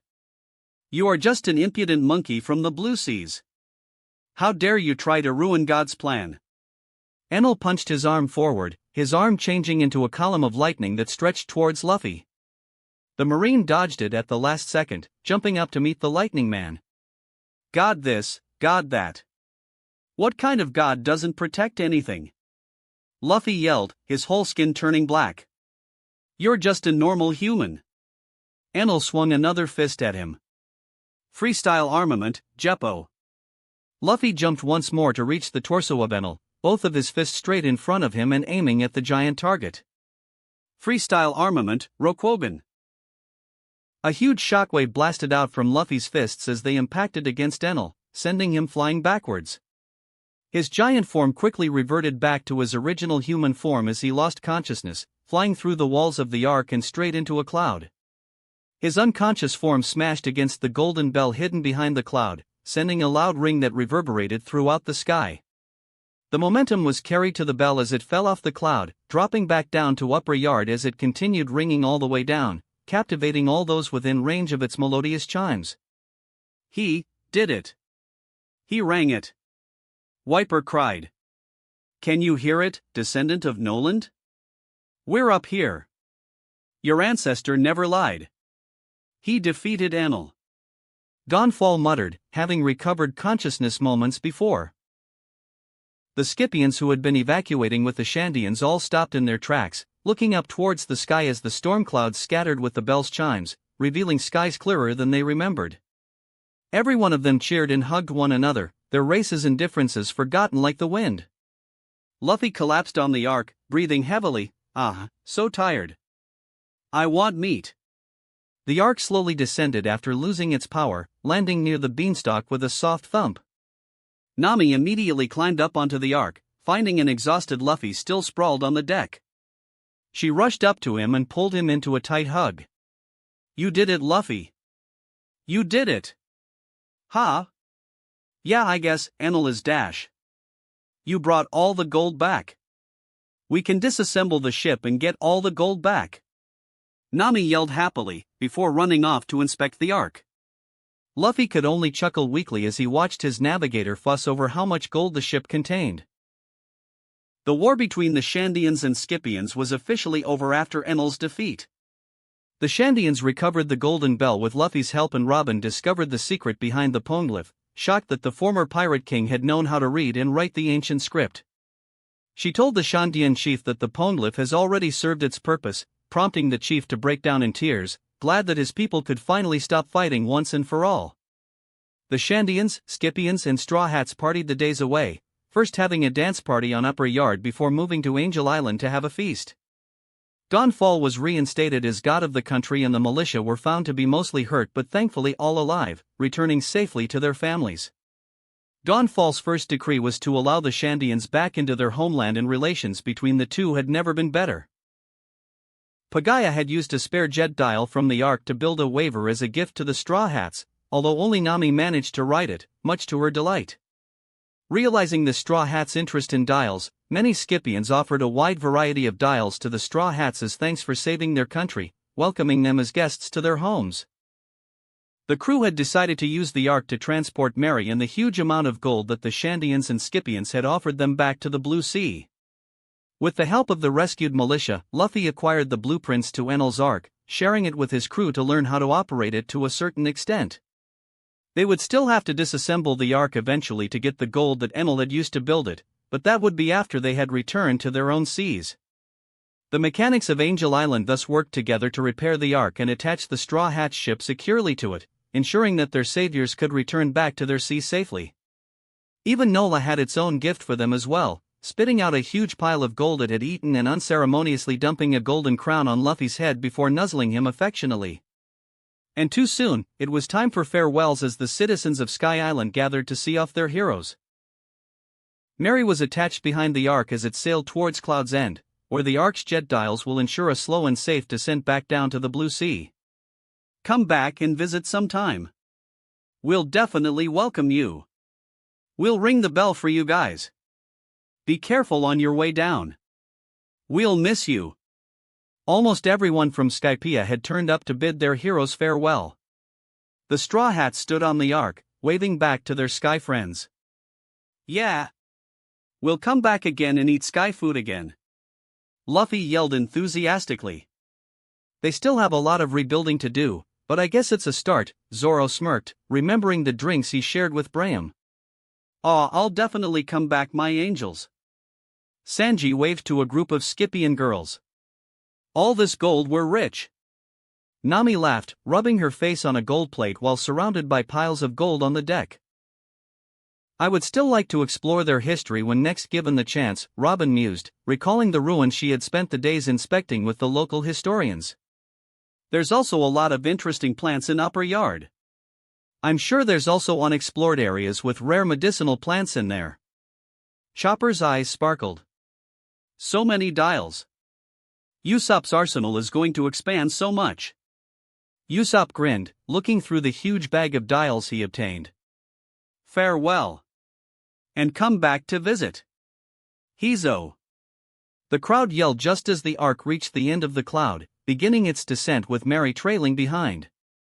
It was fun, Chopper sighed, watching the cloud moving further and further away. Aside from the sacrifice and trial part, yeah, it was a fun trip, Usopp grinned, laying down on top of a pile of gold. You could say it was a rather shocking experience, Sanji chuckled, leaning against the railing. He. A really enriching one. Nami laughed, still inspecting the gold. So where to next, Luffy? Zoro looked to their Reed Admiral. Shishishi. Who knows? We'll go where our log post takes us. Luffy grinned. Robin stood at the side, enjoying the calm atmosphere. Soon, the ark touched down on familiar seas, the waves crashing against the ark as though to welcome the Straw Hats back. I wonder where we can go to sell all these gold? Nami asked, her body now laden with an excessive amount of gold jewelry. And what are we going to do about this ark? Sanji gestured. I guess we can just keep the ark for now, no harm using it since that lightning guy's not here anymore, Zoro shrugged. Hey guys, I see a marine battleship straight ahead. Usopp shouted, pointing at a rapidly approaching ship. Luffy jumped up excitedly, leaning against the prow. I know that ship. It's... Luffy cut his words short as he spun around quickly, just as a man with long earlobes materialized in front of him to stab his golden spear through Luffy's chest, piercing through the marine's torso. Max 200 million volt Vari. Screams echoed the deck as lightning was discharged, the smell of burnt flesh filling the air. Chapter 28, Taken by Storm. Enel withdrew the spear from Luffy's chest, smirking as he watched the charred body collapse heavily onto the deck, smoke rising out from his body. The lightning man tilted his head as Zoro swung his sword where his head had been, missing by mere inches. Enel gave the swordsman a lazy grin before delivering a kick to his abdomen and sending him crashing back into Sanji, who was just about to attack as well. Part of his head dematerialized into lightning to let Usopp's explosive bullet sail through him, exploding harmlessly behind. He took a glance at the frustrated sniper, who had already lowered his slingshot in defeat. He smiled arrogantly at the straw hats gathered in front of him, resting his spear stained with their rear admiral's blood on his shoulder. To first defy God, then steal God's ark. How daring of you! All of you shall be subjected to God's judgment. He raised his hand and electricity began gathering upon his palm. A huge shadow appeared behind him, a giant fist raised in the air. Enel was in the process of turning his head before he was smashed face first into the deck with a resounding boom. Garp's face was contorted with rage, his brows furrowed deeply as he stood over Enel with both his hockey-infused fists clenched. He roared in anger as he started raining blows upon the man, each blow heavier than the previous one. Boom! Boom! Boom! Boom! It sounded like a whole armada of battleships firing their cannons simultaneously, the shockwave of each punch causing the entire ark to shake and waves to form on the sea. The Straw Hats watched in stunned silence as they witnessed the fury of a grandfather avenging his beloved grandson. If any Sea Kings were in the area, they definitely had already fled the moment Garp unleashed his fury. Vice Admiral Garp. Please stop. A Marine wearing a beige suit and hat with the Marine coat draped over his shoulders yelled. He rushed up to the enraged Vice Admiral, attempting to grab at his fists. Get lost! Garp bellowed, shoving his right-hand man away to tumble across the deck. He reached down with both hands, grabbing onto Enel by his neck and lifting him high into the air. Enel released a burst of electricity from his body, expecting to stun Garp into releasing him. The Vice Admiral did not even blink at the attack, both his hands still holding on to Enel's neck. The lightning man croaked as he felt the fingers tighten around his throat, his vision darkening around him as the cracking sound of something breaking was heard. Luffy's still breathing, Chopper announced, bringing everyone else out of their stupor. Garp relaxed his grip on Enel, dropping the unconscious man on the deck before turning away from him. Cuff him before I kill him, Garp ordered through gritted teeth, his men scurrying to obey.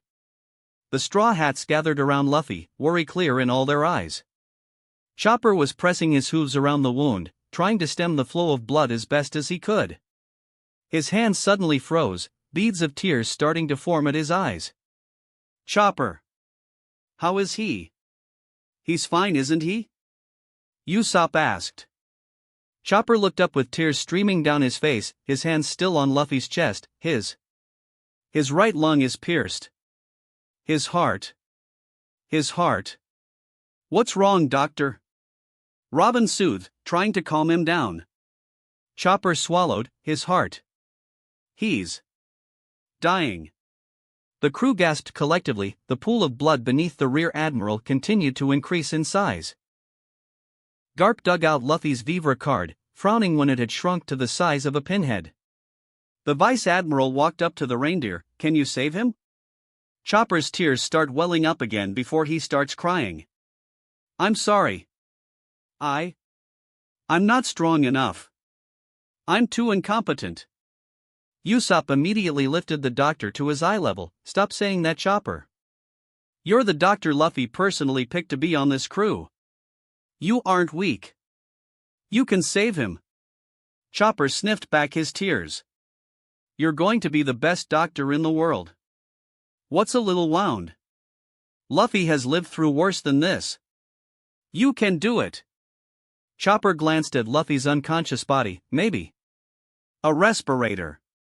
Some Terminalia Arjuna. The doctor wiped his tears away and steeled himself. Take Luffy inside. I will get my things. The rest moved immediately, picking Luffy up and moving him to the men's quarters. Garp watched them go before looking down at the Vivre card he held in his palm, the paper shrinking just a little more as he watched on. Garp furrowed his brows as he closed his fist tightly around it, afraid the wind might blow it away. The three ships drifted side by side for a day, Garp having his own crew split between the Straw Hats ships so that Luffy's crew could take care of their rear admiral. Chopper had eventually moved Luffy over to the battleship's better-equipped medical facilities, working together with the ship's doctors to keep Luffy barely alive. Barely. His heart had received a tremendous amount of shock, causing its beating rhythm to beat erratically at times. It was already a miracle that Luffy had not died instantly the day before. With an artificial respirator hooked up to his body, he was at least breathing properly even with his pierced lung. Within the medical room, the Straw Hats gathered to watch over their Luffy. Chopper stood by the bedside, watching the monitors closely for any signs of his heart giving way. Sanji was leaning against the window, watching the other Marines trying to fix the hole that Garp made on the Ark's deck from his scuffle with Enel. Actually, what happened to that Enel guy? Sanji asked after a while. I checked earlier, Mr. Vice Admiral had him chained with seastone and locked in the ship's brig, Robin answered, standing by the doorway. He's still alive, huh? Zoro spat, drawing a sword before walking towards the door. Wait. Zoro! What do you think you're doing? Usopp pulled at the swordsman, trying to stop him. To give him a piece of my mind, the swordsman continued towards the door without slowing down. Zoro! You can't do that now. Nami stood in the way. He's a convicted criminal.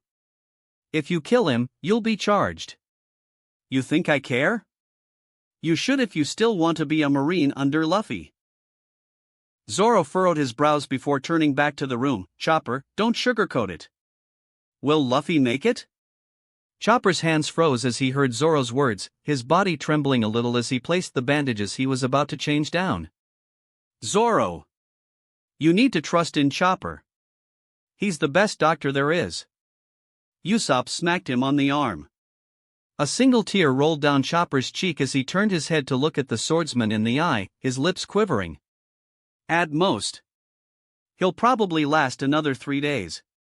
The Straw Hats gasped at the revelation as Zoro turned towards the door once more. This time, Sanji caught his shoulder and pulled him back. Let go, Sanji. Zoro growled.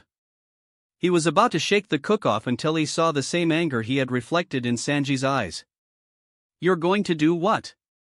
Give him a swift death? Sanji asked through gritted teeth. That's a fate too good for a guy like him. Zoro lowered his sword, gritting his teeth in frustration. Let him rot in Impel Down. Let him suffer there for the rest of his damn worthless life. Death is too sweet for a bastard like him. Nami buried her face in her hands and started sobbing. What's the use for all that gold if you're not there to share it with us? Luffy's going to die? Usopp muttered, his hands trembled at the thought.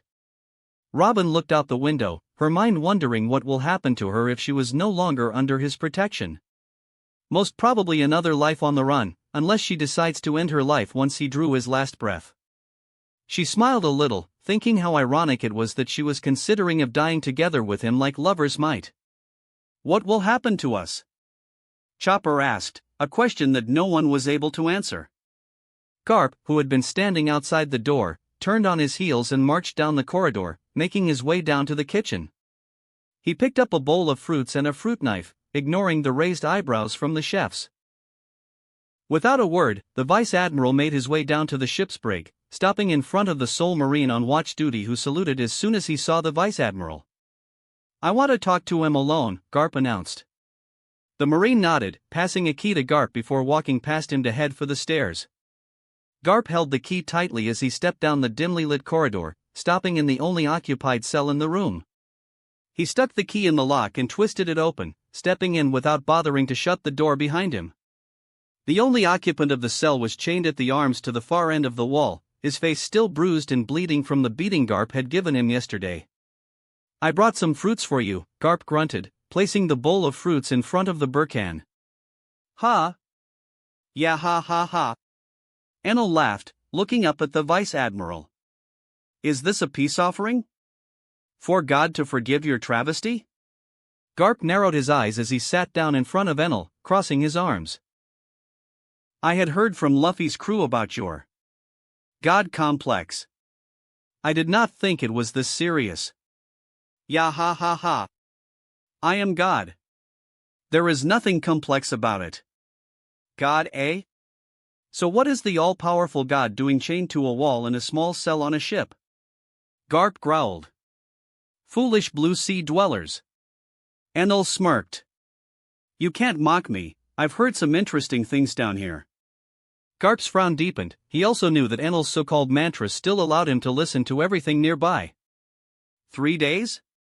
That's a laugh, he will die sooner, I made sure of that. I gave his heart enough of a shock that it won't recover on its own. What do you think about that? Unable to do anything but watching your grandson die? That's what he gets for defying God.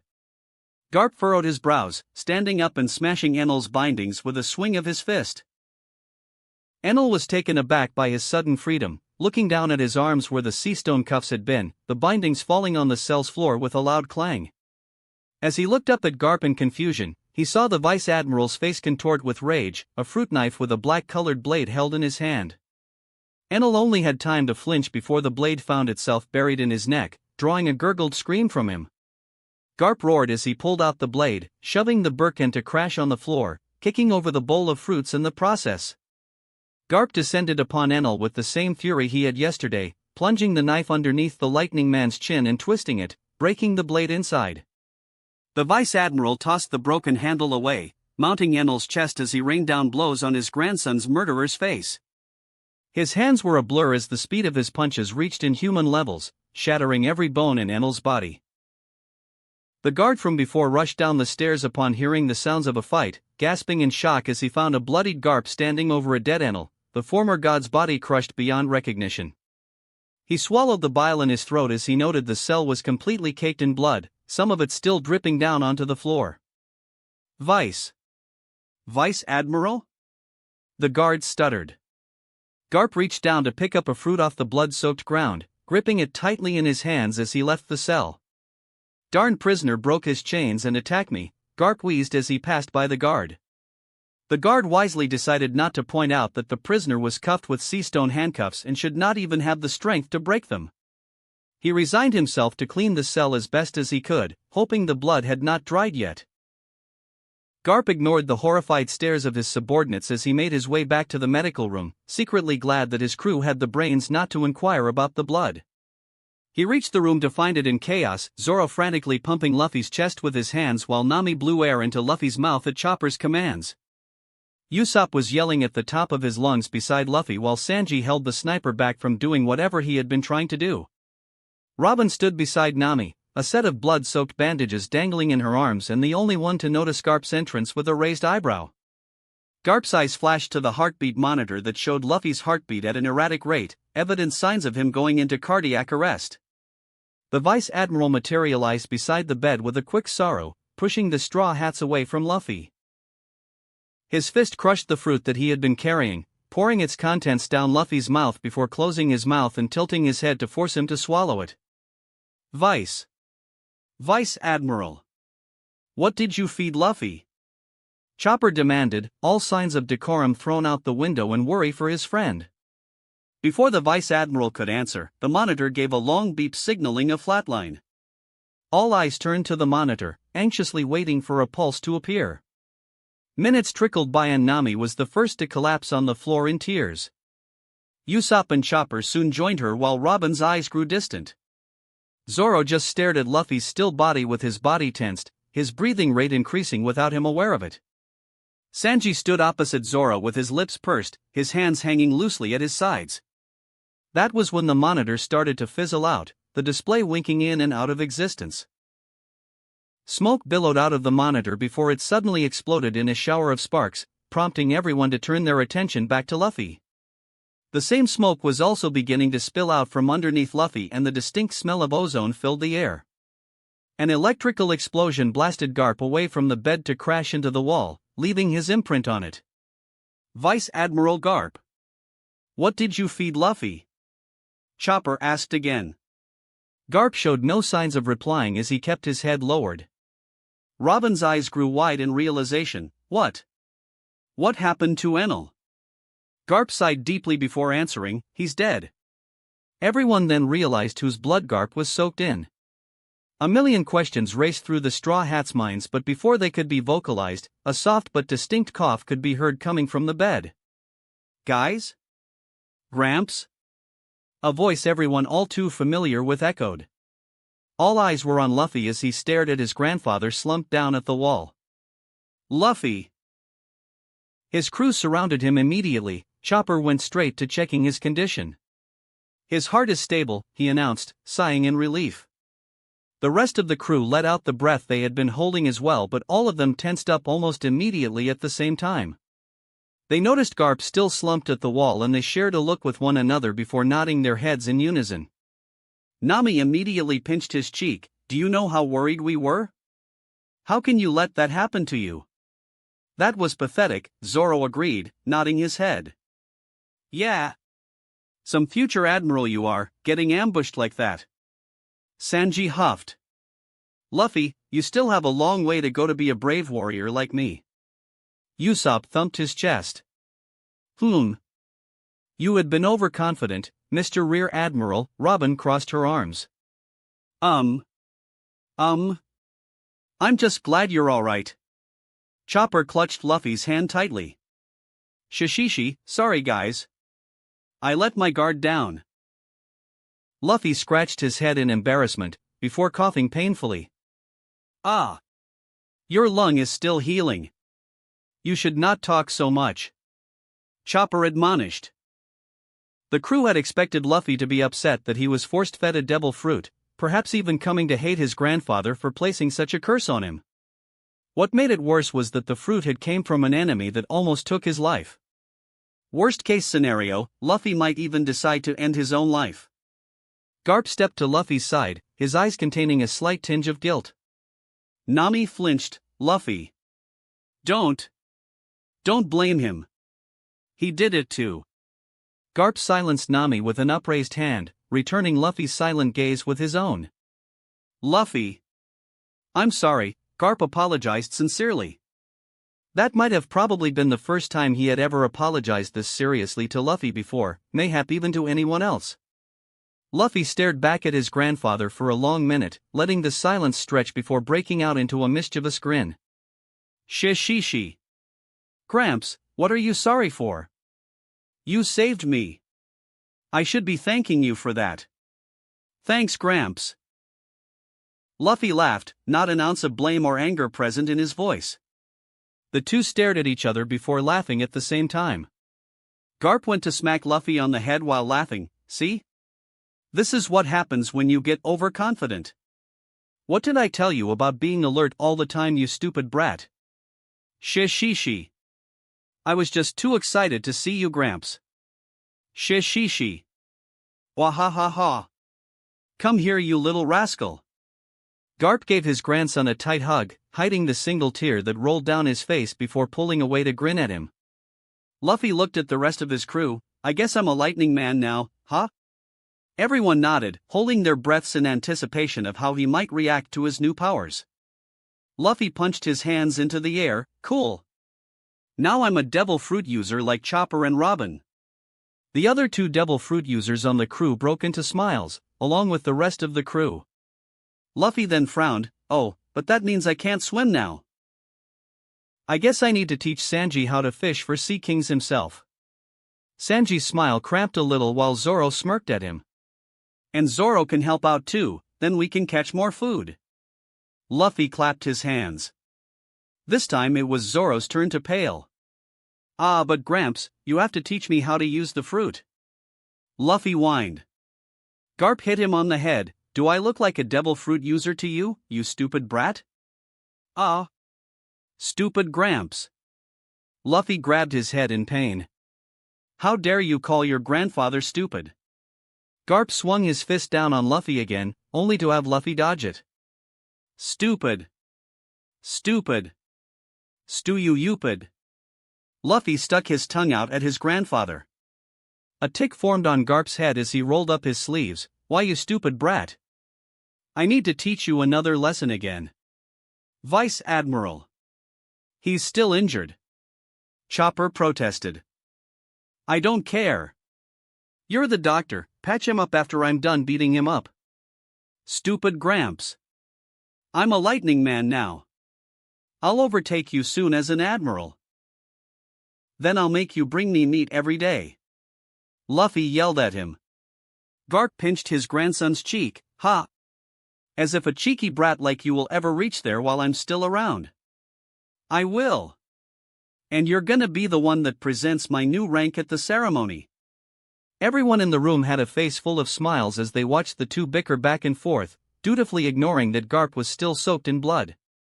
The den mushi near the bed rang, prompting all eyes to rest on it. Again? How many times has it been? Sanji groaned. Luffy looked at him with a raised eyebrow. Your den mushi has been ringing continuously since yesterday. But your grandfather insisted that no one answer it. Nami explained. For good reasons, Garp muttered under his breath. Luffy's face cramped as he understood, reaching out to pick up the receiver and placing it near his ear. Hello? Luffy voiced quietly.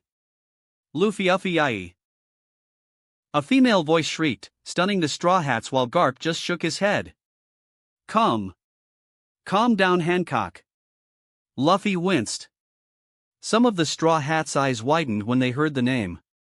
You're okay, right? Why didn't you answer your den mushi? Did those disgusting men in the Marines hurt you? No. I just had an accident, that's all. Don't worry, Hancock.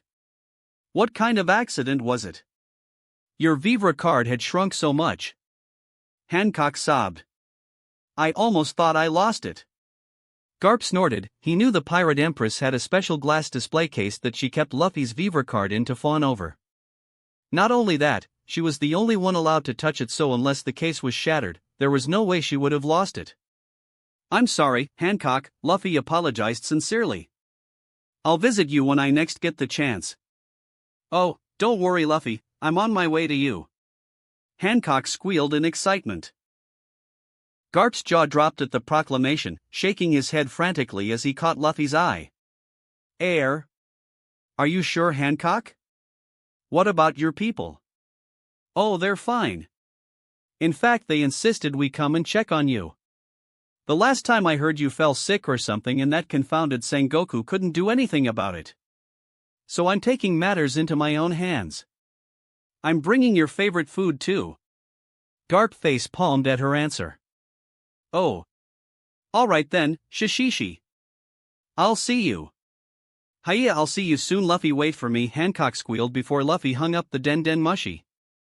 Alright, I guess I'll leave before she comes here, I don't want to have to deal with that girl.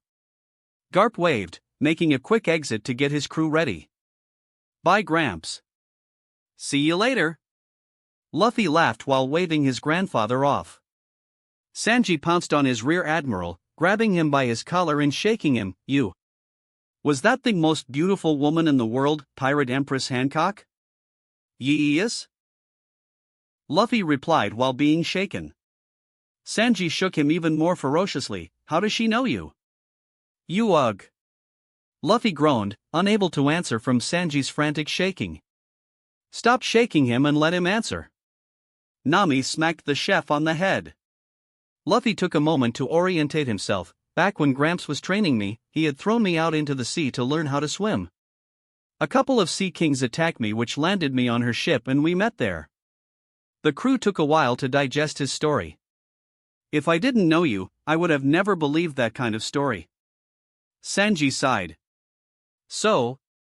Her relationship with you? Usopp asked. She's my heir. Phil. Fig. Luffy scratched his head, not remembering the word. She's a great friend. And that's another warlord that our rear admiral is good friends with. Zoro mused. Robin stared at the boy, remembering back to the time when he said that he had connections. She wondered just how many other strong friends he had backing him up. Having apprenticed under the admirals was already a feat worthy of praise. Having Mihawk's support was just as, if not more, impressive. Just how far does Luffy's influence reach? Speaking of which, Chopper. Robin. Could you guys teach me to use my new powers? Luffy grinned at them. I'll do my best. Chopper saluted, a wide grin on his face. Robin just shrugged her shoulders, giving a slight smile to the rear admiral. The Straw Hats continued on their way on the Ark after Garp bade a hasty farewell, disappearing into the horizon on his ship as though he was running away. The Ark sailed steadily through the waves while pulling Mary along behind it, Nami doing her best to keep it on course with its improvised controls the Scipions had installed for her. Luffy was on the Ark's deck with Robin, the latter sitting at the coffee table while reading a book, a cup of freshly brewed coffee simmering on the table beside her.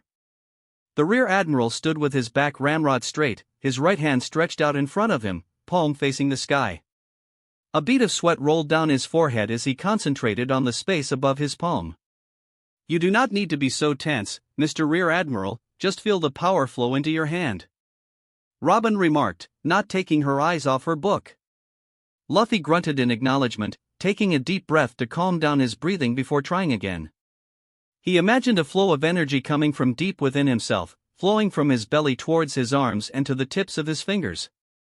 He was awarded with his hand turning into pure electrical energy for a full second before returning to its original form. I did it! Robin, I did it! Luffy punched the air triumphantly. Robin smiled at the straw hat wearing Marine. Congratulations, it will only get easier the more you do it. Once you get the hang of it, you should be able to transform into lightning instinctively. Yeah. Maybe I can make this arc fly too. Luffy laughed. Fufufu, you probably already can, Mr. Rear Admiral. Alright. I can't wait. Let's do it. Fufufu, but since none of us knows how to fly the ship, I suggest you refrain from doing so. Ah. Okay then. Luffy turned back to resume his training. Zoro watched their rear admiral from a distance away. Chopper had initially forbade Luffy from moving around, but with Luffy being Luffy, of course he would not have listened anyway.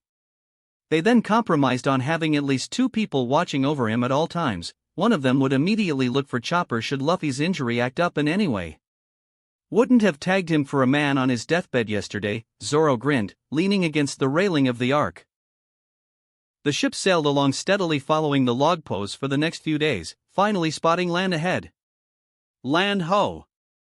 Usopp shouted from the crow's nest. Yeah. Time for a new adventure. Let's go see who's on it. Luffy punched his fist in the air. Hard to break it to you, Luffy, but the island seems to just be a long stretch of plains, there's no one in sight. Sanji reported after scanning the island with a pair of binoculars. EHHH? But I hear voices. There's definitely someone.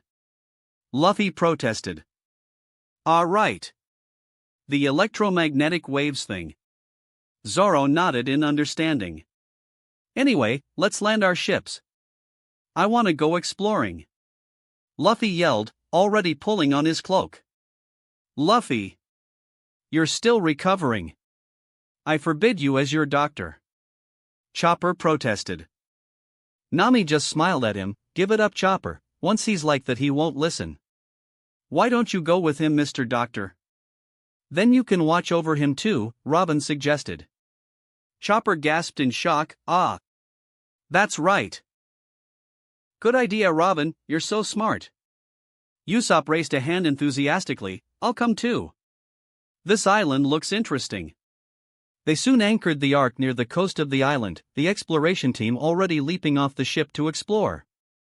Right, we'll wait for you guys here. Come back in time for lunch, you hear? Sanji waved a spatula at them. The three waved their hands in acknowledgement. Whoa! What's that thing? Usopp pointed to a long furry animal walking past them. Is that a human? Chopper tilted his head quizzically. That's a bear. A long bear. Luffy laughed. Why is it so long then? Usopp frowned. Luffy clapped his hands in amusement. What an interesting island. Come on, guys. I hear voices this way. The trio soon came across a long hut in the middle of the plains. A long horse lay resting beside it. Hey look, a house. And a saddled giraffe too, Usopp pointed. She says her name is Shelly and she's a horse, Chopper translated after talking to her. Cool. What's she doing here? Luffy went up to pet her, Shelly nuzzling his hand affectionately. Chopper explained that her owner had gone missing and she has been waiting for him to return ever since. Oh, there's a guy high up in the sky though, maybe that's your owner? Luffy asked, pointing towards a pair of long stilts. The rear admiral disappeared with a small spark, appearing in the air and finding himself face to face with an elderly man with a round white beard. Hello? Are you Shelly's owner? Luffy asked, keeping himself in the air with Jeppo. Oh, I see you've met my horse. Yes, I am Shelly's owner. My name is Tunjit, the old man replied, seemingly unfazed by Luffy's sudden appearance. Luffy nodded to the stilts he was holding onto. So what are you doing up here, old man? Ah. I'm in a predicament, you see. 10 years ago I tried climbing onto these stilts, but now I can't get off of them. Want me to help? Luffy offered a hand. That would be much appreciated. Tunjit grabbed onto the rear admiral's hand. Shishishi, you're welcome. Luffy laughed, bringing Tunjit back down onto the ground safely. Shelly neighed happily as soon as she saw Tunjit, the two sharing a tearful reunion after 10 years. Come. I must treat you to something, please be my guests. Tunjit led the way into his house with the trio trailing after him. Of course, they had all realized that none of the food are edible as they have already soured after 10 years of storage. That was also the time that Tunjit realized his village had already moved on without him. Shishishi. Hey old man, why don't you come to my ship and have some proper food? Luffy offered. To be saved and be fed by you, I feel embarrassed. Tunjit scratched his head. The group thus made their way back to the ship, Tunjit riding on Shelly after a long time. Tunjit's jaw dropped as soon as he saw the gigantic ark moored at the bay, the gold glittering in the sun. That's your ship? Nope, ours is the smaller one over there. Usopp pointed at Mary proudly.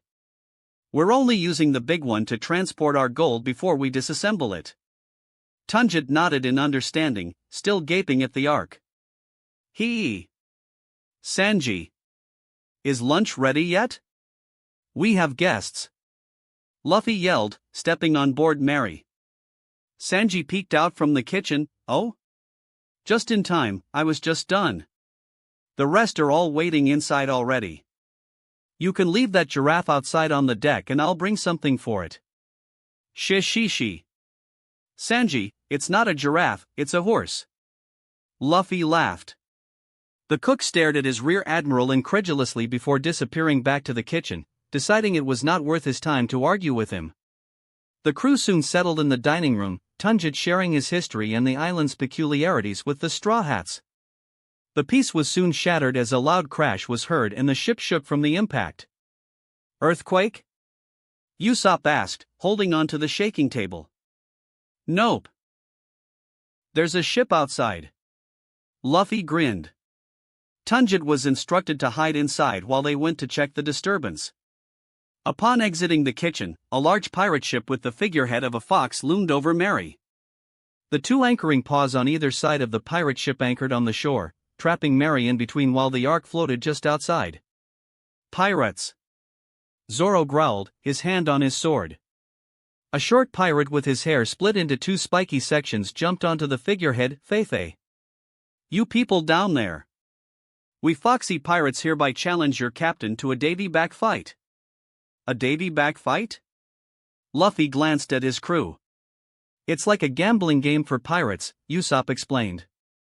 Two pirate crews bet their crew and pride in a game and the winner gets to pick crew members from the losing team to add to their numbers.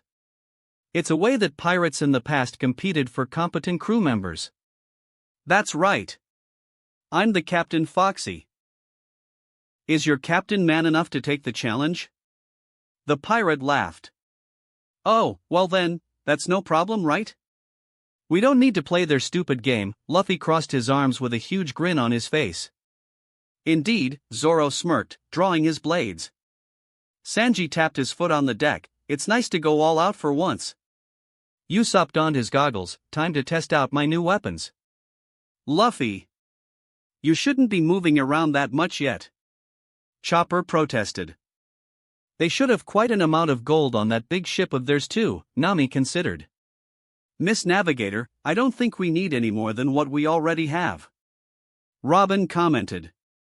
The Foxy Pirates gasped at the crew's hostility. Hey! Hey!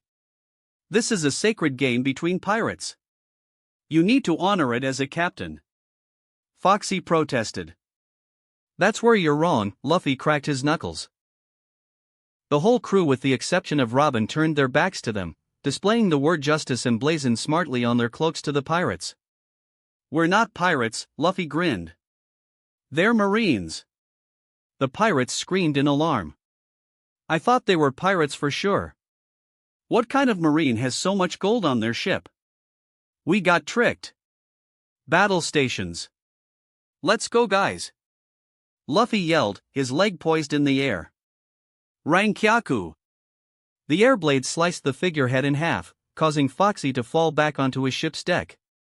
As if on signal, the Straw Hats gave a war cry and leapt onto the pirate ship, sowing chaos among their ranks. Luffy appeared on the deck with a crack of thunder, beating down any pirates that came to him. Zoro slashed his way through the pirates, sending many of them flying overboard. Sanji kicked just as many of the pirates into the air, letting them crash down on the deck moments later in various states of unconsciousness.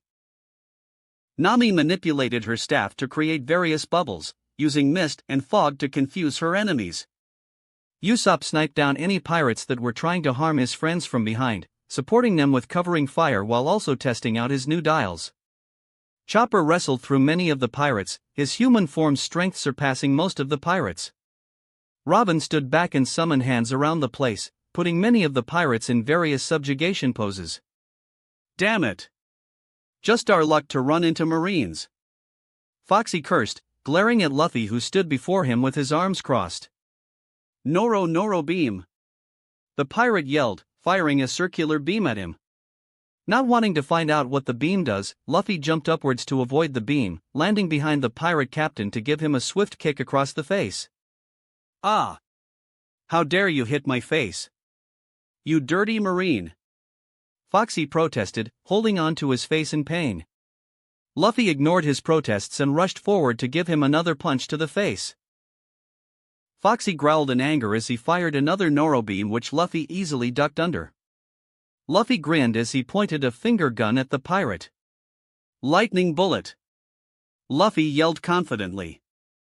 Foxy had both his arms thrown up in defense, expecting something to come flying towards him, only to realize that nothing came. Luffy looked down at his finger in confusion, shaking it back and forth as though expecting the lightning to come out with some prompting. Noro beam. Luffy dodged to the side before punching Foxy in the face once more, sending him crashing towards one of the walls.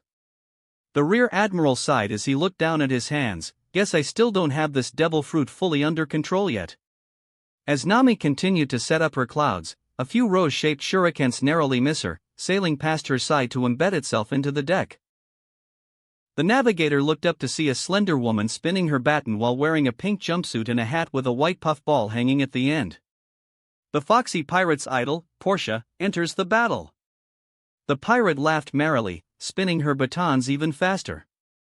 Nami ducked her head just as a few more flower shurikens sailed past her head, clucking her tongue at the female pirate. The navigator swung her staff at the pirate, both of their staffs clashing together. "What's a weak little girl like you doing in the Marines?" Portia sneered, leaning closer to Nami. "Why is a conceited little girl like you playing pirates?" Nami sneered back, shoving the pirate back. The navigator swung her staff once more, sending a few bubbles in her direction. A small dark cloud formed above the female pirate before a lightning bolt descended down on her, shocking the pirate into unconsciousness.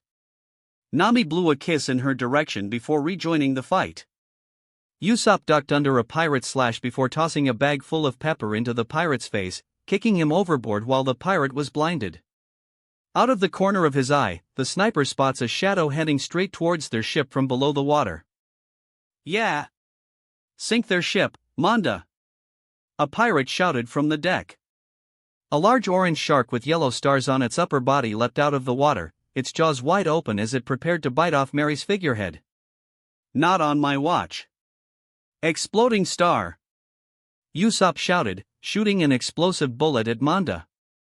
The shark was sent tumbling back into the water from the explosion, glaring up at the sniper as it resurfaced. "You want to hurt Mary, you got to get through me first," Usopp announced, shaking a fist at the shark. Falling for the provocation, the shark leapt out of the water once more, this time targeting the Straw Hat sniper with its mouth wide open. "Got you! Tabasco star!" The spicy projectile went straight into the shark's waiting mouth, surprising the shark into swallowing it. Fire immediately erupted from within its mouth as it crashed back into the water, thrashing around in agony before hitting its head on Foxy's ship, knocking itself out. "Take that, you stupid fish! You're all weaker than Arlong's crew." Usopp grinned, returning his attentions to supporting his crew. Robin lowered her arms as a green-skinned fishman stepped in front of her, his arms raised in a combat stance. "I am Capote, a billfish fishman. I will send all of you back dash. Ocho fleur clutch." 8 arms sprouted around the fishman and immediately pulled down on him, breaking his arms and legs and rendering him unconscious on the floor. Robin did not spare the unconscious fishman a second glance as she turned her back to resume aiding the other Straw Hats. Zoro, Sanji and Chopper stood in a line. Opposite them were 3 giant men similarly lined up with ascending body sizes. Now the groggy monsters are serious. These Marines won't stand a chance. Go get them, guys. Hamburg, pickles, big pan. Mince them all up. The pirates cheered for their crew. Pooh. Pooh pooh. Hoo hoo hoo. The smallest among the giants laughed. "Stop laughing, Hamburg, we better get serious. Big Pan, you too." The middle giant frowned, brandishing 2 swords from his waist. "Who?" The biggest of the giants slurred. "Hoo hoo hoo. Pickles, he didn't hear you." Hamburg laughed as he took out 2 iron clubs. "Let's not waste time with them," Sanji sighed. Agreed, Zoro grinned as he tied his bandana around his head. "Bring it on!" Chopper yelled. The 2 groups charged at each other. Chopper used his arms to block against Hamburg's iron clubs, wincing in pain as the clubs hit his arms. The doctor roared as he tried to punch the human gorilla, only to have his punch blocked by an iron club, Hamburg laughing at the futile attempt. Chopper barely had time to duck as Hamburg swung his other iron club at him, forcing the reindeer back. Zoro himself was being held back by Pickles with his two swords swinging wildly around him. He would have easily finished him off if it wasn't for the rest of the Foxy crew interfering, firing bullets and cannonballs whenever Zoro tried to take advantage of an opening. Sanji was faring no better as well when he found out his kicks were barely effective on the gigantic Big Pan with his slippery skin. His kicks were just sliding off the half-giant half-fishman without doing any damage. Just as the three Straw Hats were getting frustrated over the fight, a single arrow flew through the mast of the pirate ship with a loud crash, piercing a giant hole and silencing the fight with the unexpected sound. All eyes turned towards the direction of where the arrow came from, jaws dropping onto the deck and eyes turning into hearts when they saw the source. A galleon with two giant sea snakes tied to its prow were speeding towards them. On top of one of the snakes was a very enraged but still breathtakingly beautiful pirate empress. She leapt off her snake, easily covering the huge gap between the ships and landing in front of the three groggy monsters. She rushed up to Hamburg just as he swung his clubs, aiming to knock her off the ship. Hancock kicked her leg upwards, smashing the once iron club into stone splinters before roundhouse kicking the gorilla human across the head and sending him smashing into the throng of foxy pirates. Without pause, she backflipped over a slash from Pickles, landing on her hands to deliver a kick to his abdomen and sending him overboard. Big Pan tried to swipe at the warlord, his hands grasping empty air as Hancock leapt into the air, her knee smashing into the chin of the giant and sending him crashing into the ship's half-destroyed mast, snapping it in two. The pirate empress landed back on her feet, tossing her hair back over her shoulders with a flourish as her crew cheered their empress on. Sanji was already doing his noodle dance the moment she appeared, his bottom half mysteriously turning into stone halfway through. Zoro kept his swords up, still uncertain as to her intentions. Chopper, Nami and Usopp hid behind Robin, all of them wondering why the warlord seemed so enraged. "How dare you filthy pirates hurt my Luffy?" she shrieked, pointing a finger at Foxy while tilting her head towards the sky. "She's looking down on him so much that she's looking up." Chopper shouted in amazement. "You must be the cause for my darling's suffering." Foxy could only look at her, his mind a whirl of fear, confusion, and lust. She poses with her hands thrusted forward in a heart shape, fully intent on turning the entire crew to stone. Luffy jumped out in front of her, arms spread out to block her. "Hancock! Wait!" "Ah, he said my name again." Hancock swooned as her heart fluttered at Luffy's presence. "They didn't hurt me, we were just teaching them a lesson. Let them go." "Yes. Of course, Luffy dear." Hancock agreed immediately, squirming under his gaze. Luffy turned back to the pirates after getting Hancock's agreement. "I'm letting you guys off with just this much for now. If I ever see you again, I'm throwing you lot inside and Impel down." The foxy pirates scrambled to retrieve their fallen comrades before running off as fast and far as they could, frightened to the core that a pirate warlord had showed up unexpectedly. The Straw Hats returned to their own ship with Hancock holding onto Luffy's arm, snuggling him affectionately. Everyone ignored Sanji's jealous cursing as he bit down on his hands, wondering why a beauty like Hancock was all over their rear admiral. "So guys, this is Hancock. One of the 7 warlords," Luffy introduced. Hancock released her grip on Luffy's arm to curtsy in front of the Straw Hats, an action so out of place that it stunned the crew. "Nice to meet you all, I am Boa Hancock of Amazon Lily, also known as the Pirate Empress and Luffy's fiancé, please take care of me." There was silence on the ship for a few tense moments. Chapter 29, Mentor and Mentored. The Straw Hats stood in stunned silence at Boa Hancock's proclamation, the Pirate Empress still smiling politely at them. Sanji roared as his hands reached out to grab his rear admiral, not believing for a minute that such an otherworldly beauty could ever be engaged to a person like him. He needed answers to how Luffy had even achieved such an impossible feat, perhaps even learning from him to get an otherworldly beauty of his own. His hands never reached Luffy, however, as Hancock immediately stepped in front of her fiancé with her leg raised, planting her foot firmly at Sanji's throat. Her previous calm demeanor was replaced with rage, her brows furrowed and eyes ablaze as she glared at the cook who had dared try to hurt her Luffy. "Watch where you place your hands," Hancock warned. "I may show deference for you as Luffy's friends, but don't think for a second I will tolerate you hurting him." Sanji gulped at the threat, the crew could almost see the image of a vicious snake bearing its fangs behind Hancock. "Hancock, you don't need to worry about them, I trust them with my life." Luffy grinned proudly. Hancock immediately dropped her leg and began fidgeting nervously, twirling her fingers. I understand, Luffy. I was just worried about you." The Pirate Empress blushed fiercely at her own words as she cupped her own cheeks in embarrassment. "Seriously, Luffy, is she really your fiancée?" Nami asked.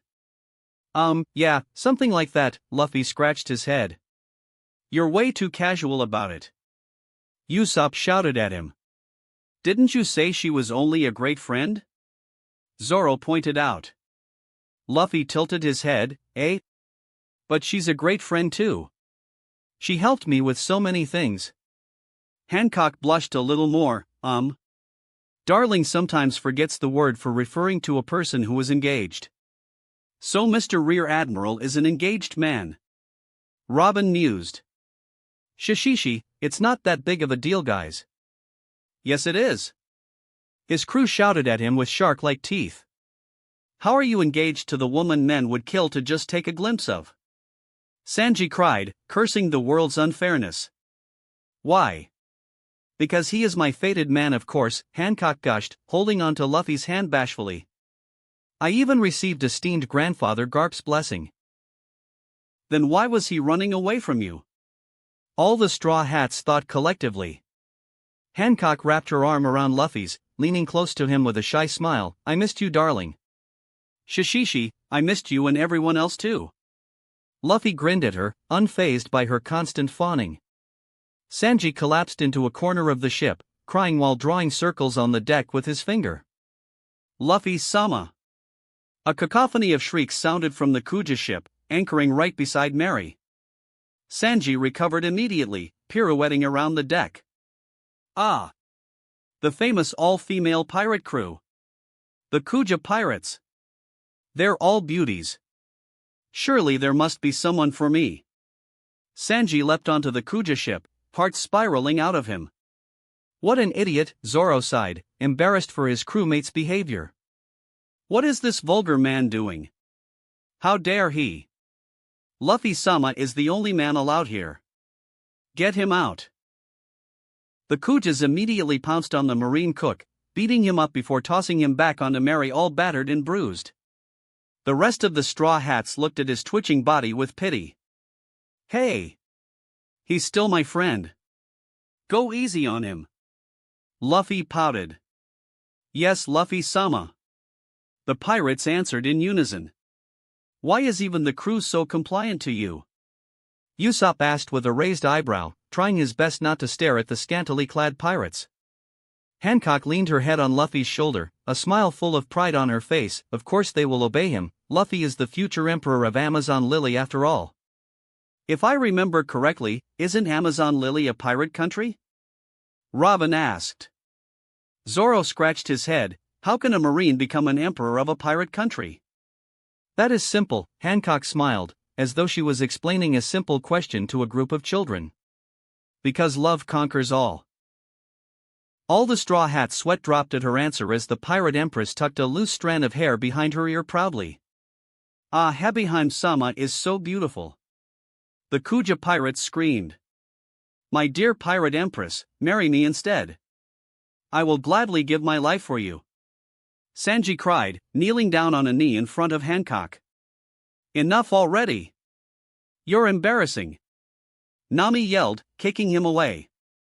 "A Nami swan is jealous," Sanji sang as he flew, crashing into the wall.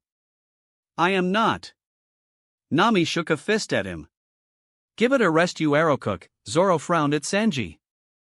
"I can't believe you would stoop so low as to try to steal another man's wife from him." Sanji groaned as he pushed himself up, rubbing the back of his head where he had hit the wall. He pointed a finger at their rear admiral indignantly. "This is Luffy we're talking about. How can someone like him get someone like her? He's completely hopeless in dash." His words were silenced as Hancock moved forward to kick her leg beside his head, her leg smashing cleanly through the wall. Under normal circumstances, Sanji would have taken the time to admire the Pirate Empress's flawless thigh, but after witnessing the anger that was rolling off her, the chef was reminded that the person in front of him stood on the same level as Dracula Mihawk, an individual that could crush him easily underneath her foot. Hancock retracted her leg as she leaned down to glare at the chef, eyes burning with unrestrained rage. She gritted her teeth. "I will say this only once more, watch your words, Marine." Sanji gulped and nodded in affirmation. The warlord spun on a heel, flicking her hair behind her shoulder as she stomped away from Sanji. As Sanji let out the breath he had been holding, the door to the kitchen creaked open slowly, Tunjit and Shelly peeking their heads out through the crack. Is everything all right out there?" Tunjit asked hesitatingly.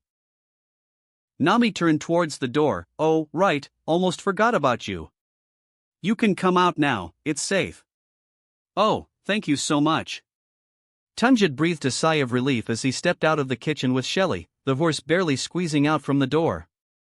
The moment the nomad laid his eyes on Hancock, he was immediately on a knee in front of her, his eyes already in the shape of hearts. "Oh my! What a beauty! Would you marry me?" A tick mark formed on Hancock's head as she glared at the nomad in front of her. Sure, all the attention she had been receiving from everyone for her beauty was flattering in the past, she had even basked in the compliments without remorse. But now she only craved for a single man's attention, and the constant tide of men who sought to weasel their way to her side were exceedingly annoying to her now. Before she could decide whether to petrify him, Luffy stepped beside her with a knowing grin. "Hey Stilts guy. You want to reunite with your family, right?"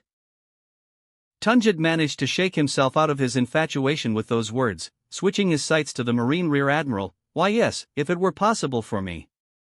Unfortunately I would still have to wait for the next low tide to try and catch up to them. Even that would take a few years." Shishi. "No need to worry." Luffy laughed, ignoring Hancock, who had already latched herself onto his arm with a bashful look. "I can help you with that." "Help me?" "If you refer to using your ship to transport me, I already told you about how this whole ring of islands is actually a single island. You would not be able to navigate to the other landmasses." "Well, truthfully, I won't be the one doing the work, but someone else would be." Nami immediately shook her head. "Luffy, I'm sorry, even I can't do that without the necessary charts of this location." "Oh, don't worry, Nami.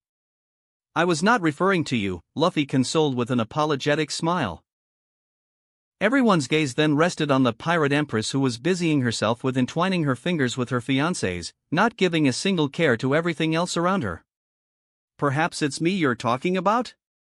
A lazy-sounding voice materialized behind the crew. All of them turned to see a tall man with curly hair and a sleep mask wrapped around his forehead standing behind them casually. "Whoa! When did this guy appear?" Usopp yelled out in alarm. "Is he a Longhornman?" Chopper exclaimed at the incredibly tall man. "Ma! I've been here the whole time. And I'm a normal person." The man scratched his head. Robin gasped as she collapsed on the deck, her entire calm demeanor giving way as sweat trickled down her forehead. She clenched her fists as her mind calculated the possibility of escape, eyes darting towards Luffy, as she had no doubts that the Rear Admiral had sold her out like everyone else that she had depended on in the past. The rest of the Straw Hats noticed their archaeologist's sudden change and immediately distanced themselves from the tall man with their weapons drawn, eyes locked on to his every movement. "What's wrong, Robin? Who is he?" Nami asked, stepping beside her female friend with her staff pointed at the man. The man spread his arms in a placating gesture. Whoa, chill out guys, I'm no enemy, I did not come here to fight." Right after those words, he proceeded to lie down on the deck on his side with an arm propping his head up lazily, unperturbed by the weapons that still remained pointed at him. Aokiji. One of the 3 admirals of the Marines. The highest-ranked fighters. Robin gasped. "Admiral?" The rest of the crew gasped collectively. Standing in front of them was someone holding the rank that Luffy had sought for, someone who stands at the top of the Marines as the strongest. "Ma! You sure have grown into a fine woman, Nico Robin," Aokiji smiled lazily. Sanji stood protectively in front of their archaeologist. "What do you intend to do with Robin?" "She's under our protection as a wrongfully accused, you can't arrest her," Zoro announced, stepping beside Sanji. Aokiji sighed. I already told you guys to chill, didn't I? I'm not here to fight or arrest her. Robin, you sure he's an admiral? There's no possible way someone like him can become an admiral. Usopp protested. The moment the words left his mouth, every Straw Hat turned towards Luffy, who was busy picking his nose with a finger with Hancock still latched onto his arm. Yep, it's possible. All the Straw Hats mutually agreed. What are you doing here? Robin yelled at him, her body still trembling. Aokiji raised an eyebrow. What? Is there anything wrong with me checking up on my protege? Robin snapped her eyes towards Luffy, who only gave a reassuring smile in return. The Rear Admiral stepped towards the Admiral, still ignoring the Pirate Empress that remained latched onto him. Teacher, would you help him then? Aokiji glanced at his student before giving a yawn, rolling to lie on his back, too lazy. I want to lay down for a bit longer. The weather's nice and all. Why this despicable man?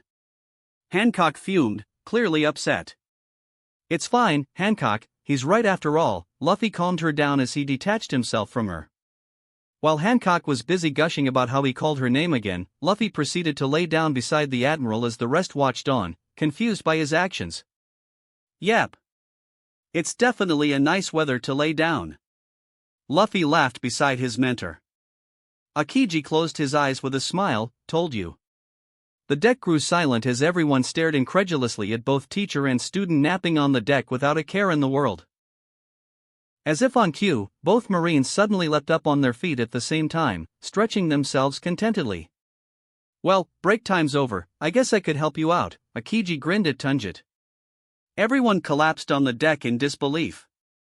The Admiral picked up his cloak that he had left on the floor, throwing it over his shoulders. Pack up your things, I'll help you reunite with your family.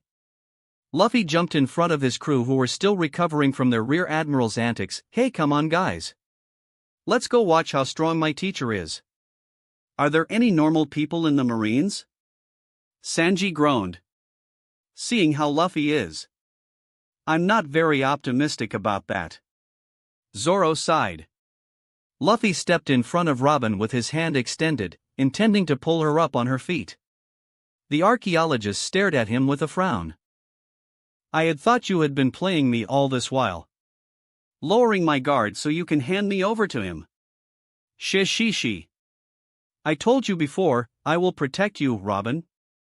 You are foolish. She sighed while grasping his outstretched hand. Luffy pulled the archaeologist up with a grin, turning back to rejoin the rest that were following Aokiji disembarking the ship. Robin stayed at where she was a while longer, looking towards the Ark. She shook her head after a few moments before following her protector off the ship. The waves crashed against the shoreline as Aokiji made his way towards the edge. The Straw Hats and Tunjit were gathered behind him, having been instructed to stay a distance away. Further off, Hancock stood alongside the Kuja pirates who had followed them along. The Straw Hats had helped Tunjit pack all of his things to load up on a cart before securing it to Shelly. The horse gleefully pulled it along with her owner walking beside her towards the shore. The Admiral squatted just in front of the water, submerging his wrist into the sea. I thought he was going to pull the cart along or something. Usopp whispered. What's he going to do? Control the tide? Chopper whispered back in anticipation. As everyone waited patiently for Aokiji, a giant sea king appeared from beneath the waves in an explosion of spray, rearing its head and baring its sharp teeth at the Admiral. Oh no! That's the Sea King that lurks around here. Tunjit yelled in alarm. Damn it! It's attacking the Admiral. Zoro gritted his teeth as he unsheathed his sword. He's in danger. Sanji prepared himself to rush forward. Both men were suddenly pulled back from their charge, turning around to see Luffy grinning uncontrollably at them. Ice Age. A loud crack was heard as the entire surface of the ocean was frozen over as far as the eye could see. The unfortunate Sea King had also been frozen completely in the midst of its attack, its mouth wide open and its head halfway extended. The Straw Hats stood with their mouths agape at the display of power. Clearly Akiji's abilities were currently leagues above their own. The Admiral stood on his feet before returning to the group with a casual stride. Phew. The ice should hold for about a week, so take your time. Wear some thicker clothes too since it'll be a little cold. Tunjit could not believe his eyes. Is this a dream? Can we finally reunite with our family? The nomad turned and waved his arms. Thank you so much. I'll never forget you Marines for saving me. The Straw Hats finally recovered enough from their shock to wave back at Tunjit. Aokiji only gave a casual backward wave. Be careful now. Don't climb on any more stilts. Luffy laughed while waving at the departing figures. Just as the Admiral reached Luffy's side, the sounds of collective booing resounded from among the Kujas. Boo! That was not impressive at all. Of course these men would have such unrefined methods. Luffy-sama could do it much better. Getting so full of himself after that, disgusting. Luffy-sama is much better than you. Boo! Both the Straw Hats and Aokiji sweat dropped at the Kuja's booing. Deciding to ignore the Kujas, Aokiji laid his eyes on Robin, who stood just behind Luffy. Nico Robin. I have to ask, are you just taking advantage or are you genuine? Robin frowned at the question. Truthfully, she had initially joined the crew in order to be shielded for a while before making a run for it again. She had even planned to hold someone hostage or even assassinate Luffy should she need to in the future, but after everything she had experienced alongside the crew, the laughter and tears they had shared, she doubted she would ever put any of her plans in motion. But at the back of her mind, she had always known that to be granted amnesty is but an impossible wish, something only that foolish Rear Admiral thought was possible. Luffy raised his arm in between the two, stopping Robin from answering the question. Teacher, she's my charge now, do not interfere. Aokiji turned his sights to his student. I remember Luffy. That I had said that I would kill her if I found her. That is if you managed to find her first, not after me. Aokiji frowned, straightening himself. And what if I said that I changed my mind?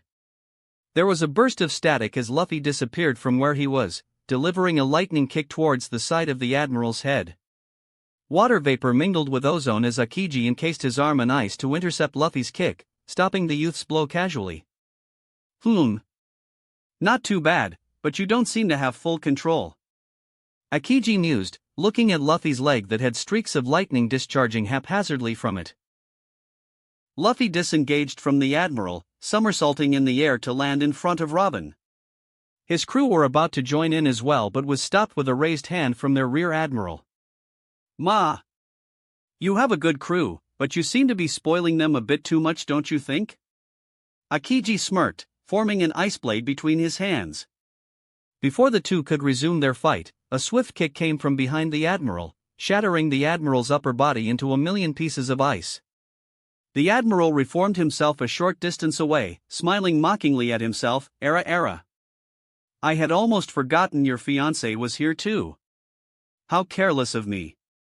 Hancock stood protectively in front of Luffy, a leg poised in the air to strike at the Admiral. Chill out, guys. I was just kidding. No need to get serious about Dash. Silence. Hancock screamed, stabbing her foot towards Akiji's abdomen. The Admiral was sent skidding back a few meters, surprised by the unexpected attack.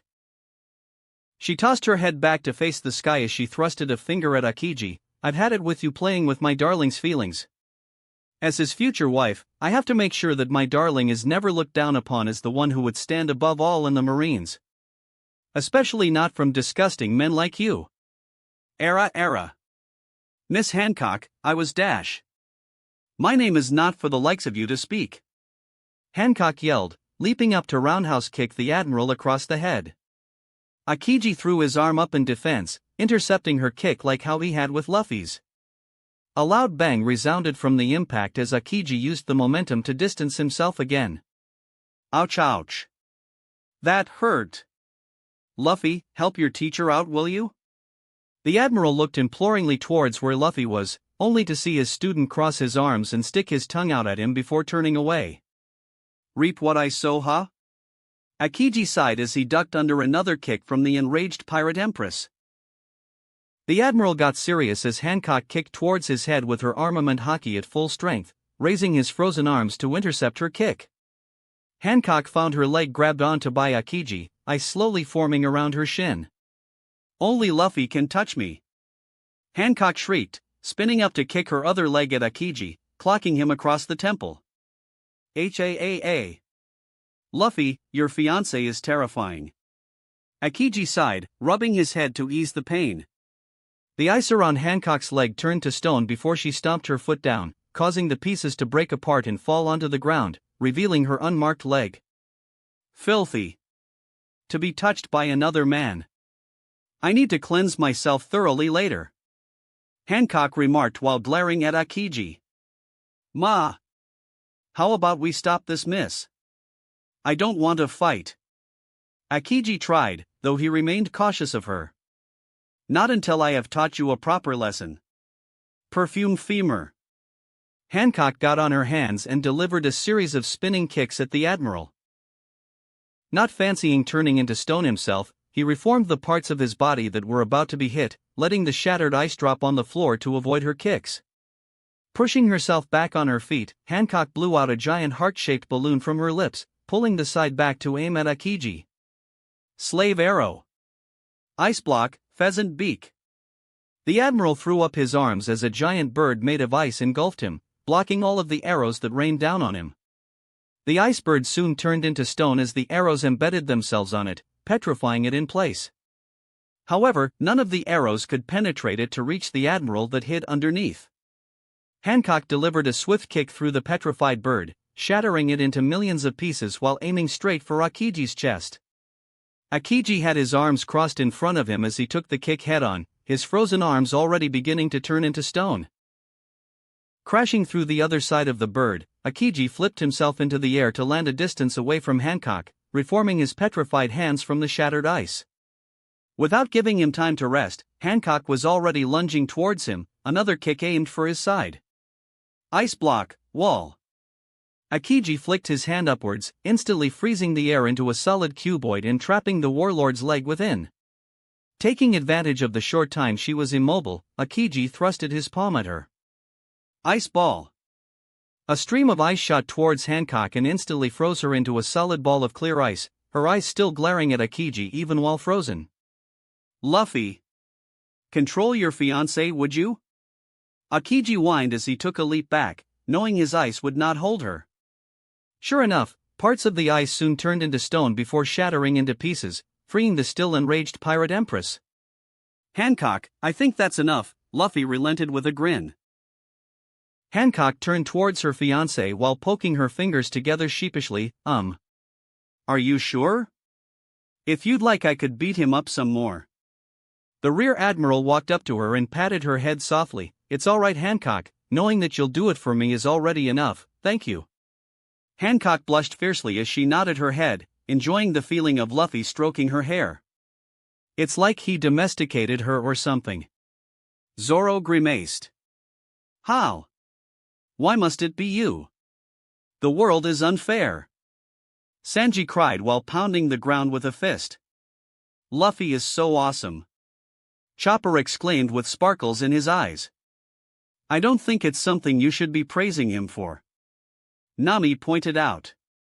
It still feels unreal. Usopp muttered, mostly to himself. Robin still had her eyes locked on Aokiji, who was busy brushing the dust off his shoulders.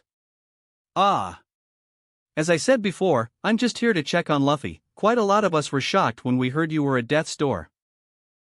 Nami raised an eyebrow, an admiral coming all the way out here just for that? Don't you have other duties? Aokiji shrugged, They probably can deal with it without me, I'm too lazy. That's too irresponsible. The Straw Hats shouted at him. Well, since I'm already here, I might as well help you guys out a little.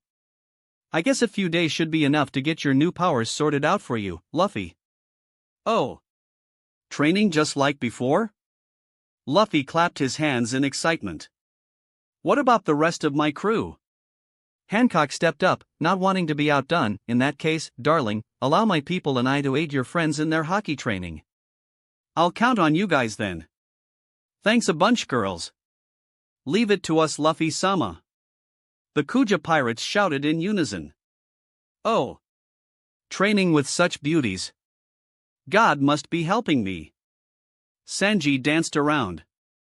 Luffy gave the Kujas a wry smile. Don't be too hard on him. Wait, hockey training?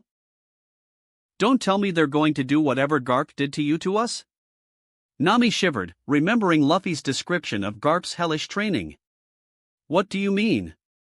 Hancock tilted her head in confusion, unaware of what kind of training Luffy had experienced under Garp. I'll only be having all of you spar with us in various ways to train you. I don't think it's that much different from how esteemed grandfather taught Darling. Zoro frowned. Huh? No putting your life in danger or fighting on while at the brink of death? Hancock narrowed her eyes. While no doubt being on the brink of death might help you unlock it faster, it is by no means the only way to awaken Haki. What has that damnable old geezer done to my darling? Realizing they might very well be stepping on a landmine, Usopp quickly shook his hands. Oh. I mean, Luffy had always told us how he had fought and won a lot of strong enemies to get stronger, so we thought we might need to go through the same thing. There's no way we can match up with him. That's why my darling is so wonderful, Hancock gushed, wrapping her arms around Luffy adoringly. The Straw Hats wiped off the sweat that had rolled down their foreheads collectively. 3 days passed as the Straw Hats received their individual guidance.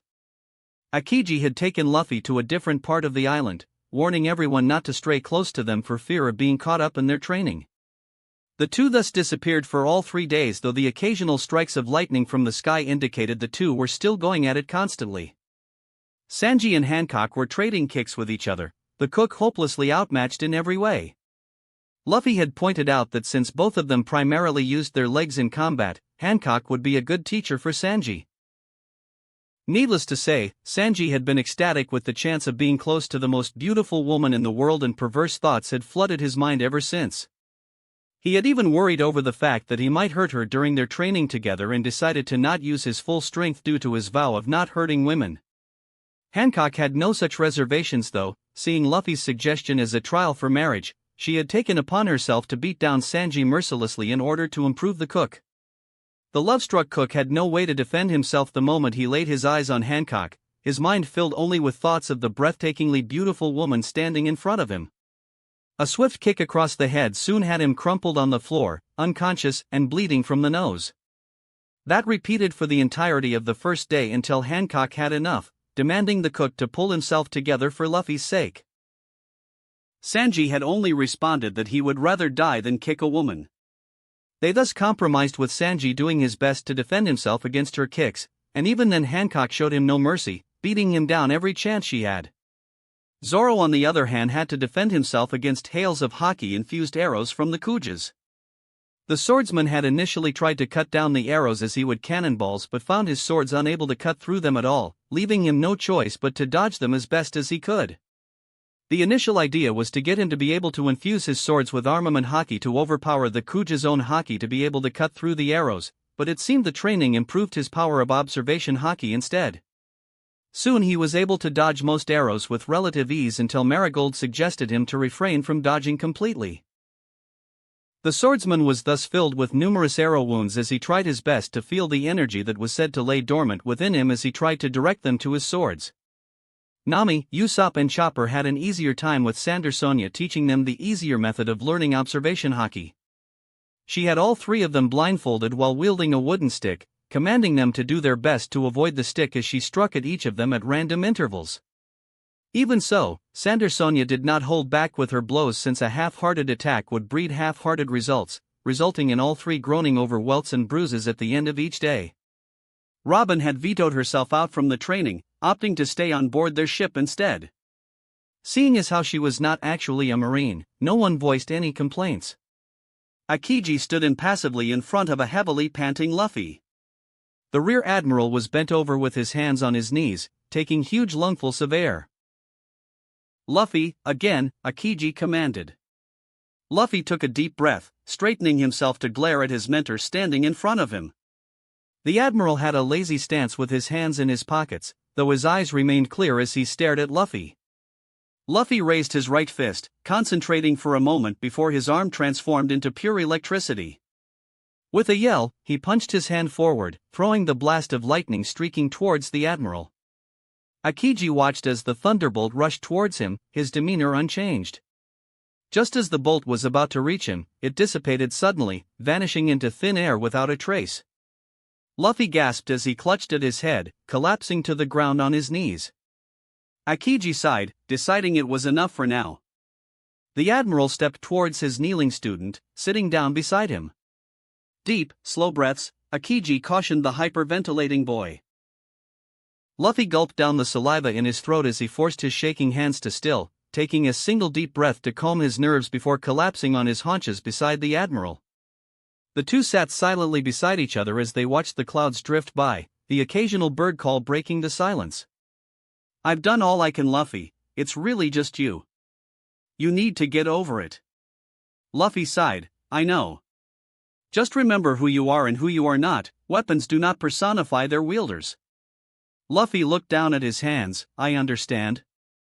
But I just can't." Aokiji glanced at his student, so young and yet already a rear admiral with so many responsibilities. At the rate that Luffy was going, he had no doubt that Luffy would soon be getting another promotion should he be involved in something big again. Knowing him, Luffy would definitely find trouble somehow or another. The Admiral stood up, discarding all heavy thoughts from his mind. It was not in his nature to keep thinking about all the troubling things. "Ma, I'm sure you'll deal with it somehow, knowing you.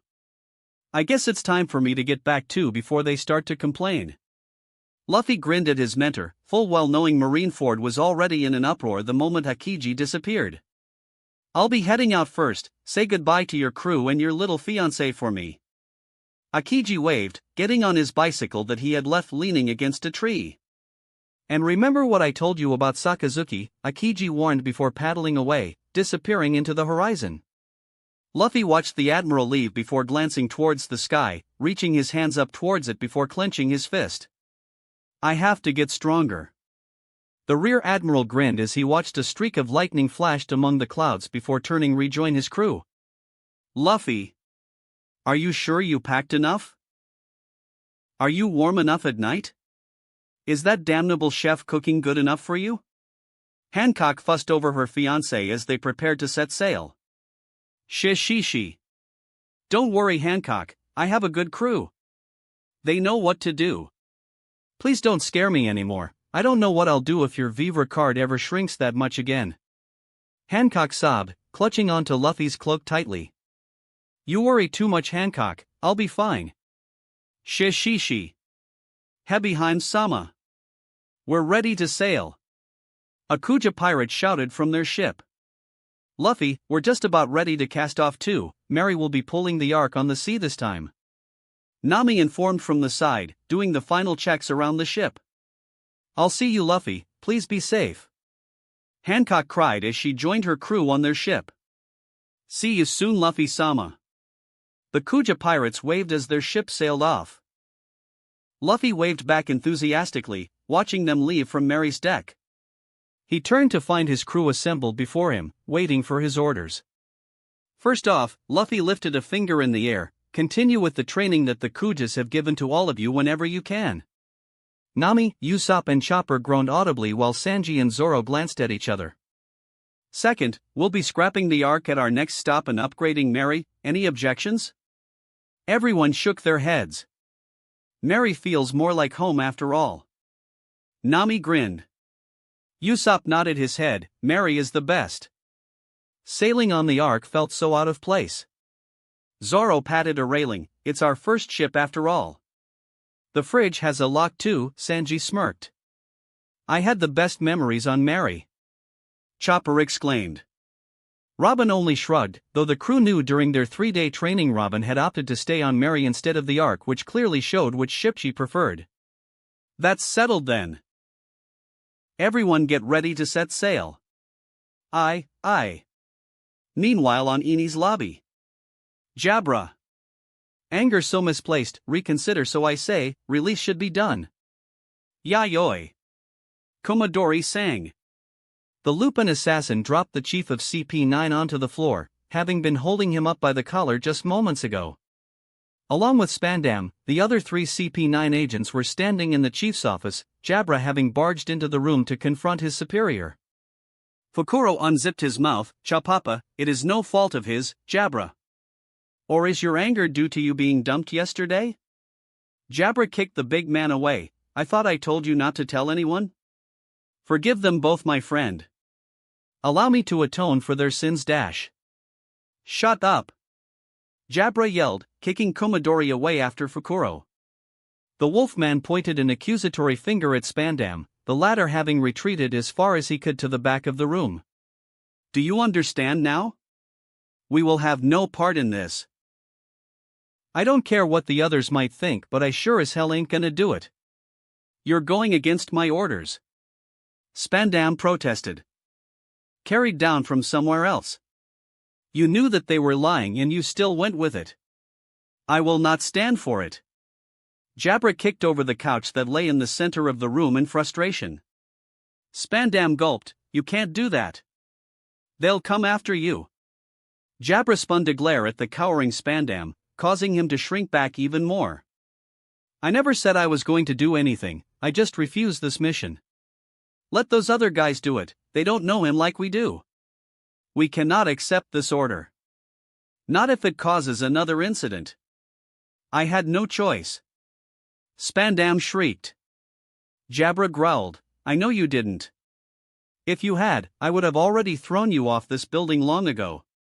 You know full well what happened at Operation Redline after all. The assassin turned on his heel and stormed out of the room, scowling all the way. Everything's coming back to bite me. I knew it. If only we took that incident more seriously. Damn it, damn it, damn it. Jabra thought as he marched his way down the corridor. He had to prepare for the storm that was coming, and fast. Chapter 30, Operation Redline. 2 years ago. On a certain location of the world, an island that was eternally wrapped in perpetual night was located. Not many knew of this land and few ever visited it, leaving its inhabitants mostly ignorant to the rest of the world. In this land of eternal night, many kinds of monsters prowled the shadows. From skulking shadow panthers that blend with the darkness to assassinate their prey, to slithering hollow vipers that consumed their prey while they slept. Even then, human tenacity has shown its might as the people who had found themselves living on said island adapted to its peculiarities, banding together to form a settlement. They had hunters that learned to hunt the dreaded monsters for food. Farmers that learned to harvest and grow the unique plants that could only flourish in darkness. Masons that learned to build and light up parts of the darkness. The settlement soon grew in size, becoming a village, then a town, then a small city. The city was protected by impressive stone walls, guarded around the clock to keep the creatures at bay. In this city with a population of less than 500, it was ruled over by a single man known as the Shadow King. He lived in the small castle that his predecessors built in the middle of the city, governing his city as its king. The king had inherited his position from his deceased father, ruling just as he had and keeping his people safe and happy.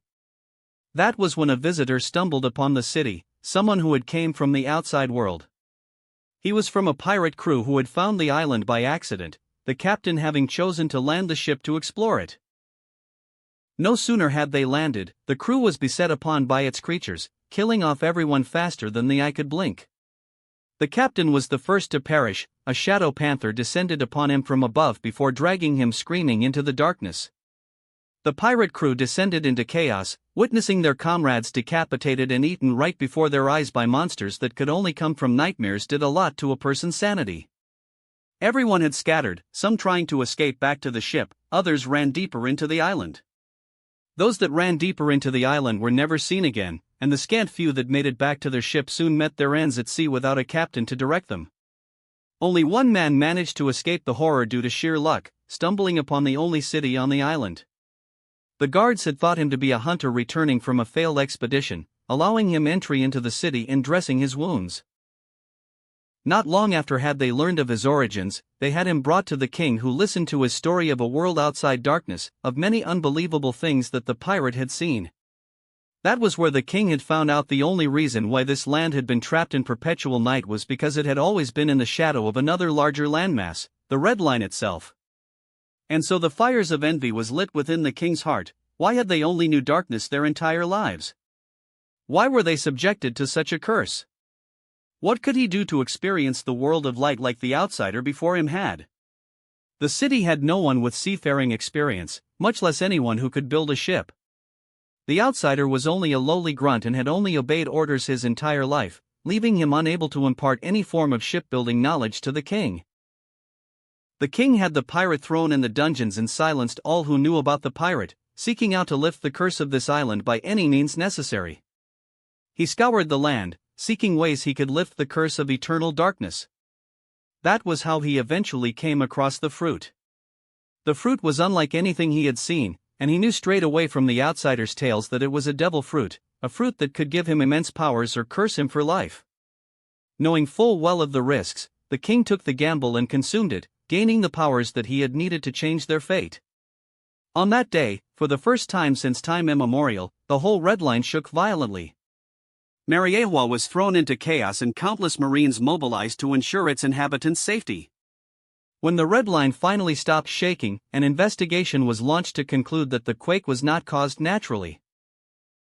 Initial thoughts turned to the pirate Whitebeard, but such assumptions were thrown aside after realizing the Yonko had remained where he was during the incident. While everyone was still puzzling over what caused the Red Line to rock so violently, the same thing happened the very next day. The world government demanded the situation to be resolved as quickly as possible, and every available resource was expended to investigate the cause, even going so far as mobilizing all three admirals as well. Thus, Operation Red Line was initiated. Luffy stood in front of Spandam's desk at attention. He was wearing his usual black suit with its red tie, his rather out-of-place straw hat hung loosely on his back. Beside him on his left was a girl dressed in a similar fashion, except her tie was pale gray in color. The girl was one of the newer recruits to CP9, her long auburn hair tied neatly in a ponytail that showed off her sharp facial features. Her piercing blue eyes bore into anyone that dared to look at her the wrong way, and most people might have been easily frightened off by her were it not for her short stature. Even so, her curvaceous figure could still incite lust from most, be it from her firm D-cup bosoms or her shapely bottoms. Spandam looked across at the two agents with boredom, ignoring the sharp gaze from the girl that barely came up to Luffy's chest in height. The other three agents sat on a couch at the side of the room, each of them giving an uncaring atmosphere. The chief huffed before tossing a folder on the table, kicking his feet on the table and leaning back as far as his chair would allow. "And that's that, kiddies, understood?" Spandam smirked. "If I may reiterate." "Sir," the girl spat out the word, "you want me and Luffy Senpai to go on our merry way around the Red Line with neither support nor direction whatsoever and somehow stop it from shaking." The sides of Spandam's lips rose higher. "That is correct, Olivia, are you disobeying me?" The girl huffed, "Not at all, I had long realized that only an imbecile like yourself could give out those kinds of orders." Spandam leapt up to his feet, slamming the table. "What did you call me, you damn shorty?" "Oh, sorry, did I call you an imbecile?" "I meant a totally useless moronic imbecile. I apologize for my error." Spandam stormed up to the girl, glaring down at her while the girl glared back without fear. "Listen here, you little shit, I've had enough of your disrespectful tone. Ever since you came here," Spandam poked her forehead with a finger, "you have been bad-mouthing me all this while. The least you could do is to show a little respect. I am still your ahhhhhhhhh." His words were cut short as Olivia stamped hard on Spandam's foot, crushing his toes and leaving a small crater in the floor. Ignoring the man's screams as he rolled around the floor while clutching his foot, she crossed her arms with disdain. "That's what you're getting, you stupid useless bag of ugly shit, very damned little respect." Jaya ha ha ha. Olivia is as venomous as always. Jabra laughed. Olivia turned her piercing eyes to the wolfman. "Shut up, you hopeless dog, the place is always noisy with your consistent barking. Say what, you little prick." Jabra leapt up on his feet while shaking his fist at her. Olivia was about to say more before she felt a hand on her head. "That's enough, Oli." The female assassin turned to see the stoic face of Luffy, as though the whole situation was irrelevant to him. She gripped the hand that was on her head with her left hand before punching towards his abdomen with her right, frowning when she found Luffy's palm already there to deflect her blow. Without letting go of the hand that was still on her head, she turned on her heels and threw Luffy over her shoulder, aiming the straw hat-wearing agent towards Jabra. Luffy broke his momentum by pushing the ground with his hand mid-flight, somersaulting in the air before landing on his feet a short distance away. Don't call me that, Olivia frowned, not surprised that her throw did not land where she wanted. You're still a trainee. How dare you do this to your superior? Spandam yelled, pointing an accusatory finger at her. Oh, the cowardly donkey is baying again? Guess I didn't hit hard enough. Olivia cracked her knuckles as she advanced upon the cowering Spandam. Luffy! Control your junior! Save me! Spandam screamed. Luffy appeared in front of Olivia, stopping the girl in her tracks. Luffy-senpai, Olivia stared up at him, please move aside so I can dispose of the trash. Come on Oli, I think that's enough for dash. Luffy ducked underneath the wind blade the girl kicked at him, ignoring the screams from Spandam as the blade narrowly missed his head. I said don't call me that.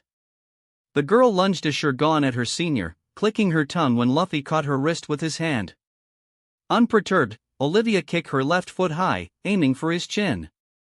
Without releasing his grip on her wrist, the Straw Hat assassin slid his body to the side to dodge the kick, his face still expressionless. Immediately kicking her leg down, Olivia sent another air blade out, this time aimed directly at Spandam. The blade barely had time to travel out before it was intercepted by Luffy's own air blade, redirecting it towards the far side of the room. Oli, enough, Luffy warned, a frown appearing on his face.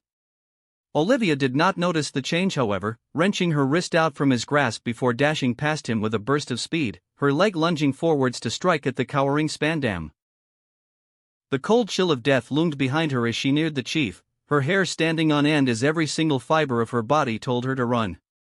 Death manifested itself in front of her as Luffy blocked her kick with his raised leg, his black eyes boring into her soul. Olivia, enough, the assassin repeated his words. Olivia lowered her leg and quickly took 3 steps back. I'm sorry. Jaya ha ha ha, only Luffy can control that little foul-mouthed minx. Jabra laughed again. Always barking so loudly, why don't you go find a tree to bark at instead, you stupid dog? Olivia turned to bite back without mercy. Why you little pipsqueak, you want to dash?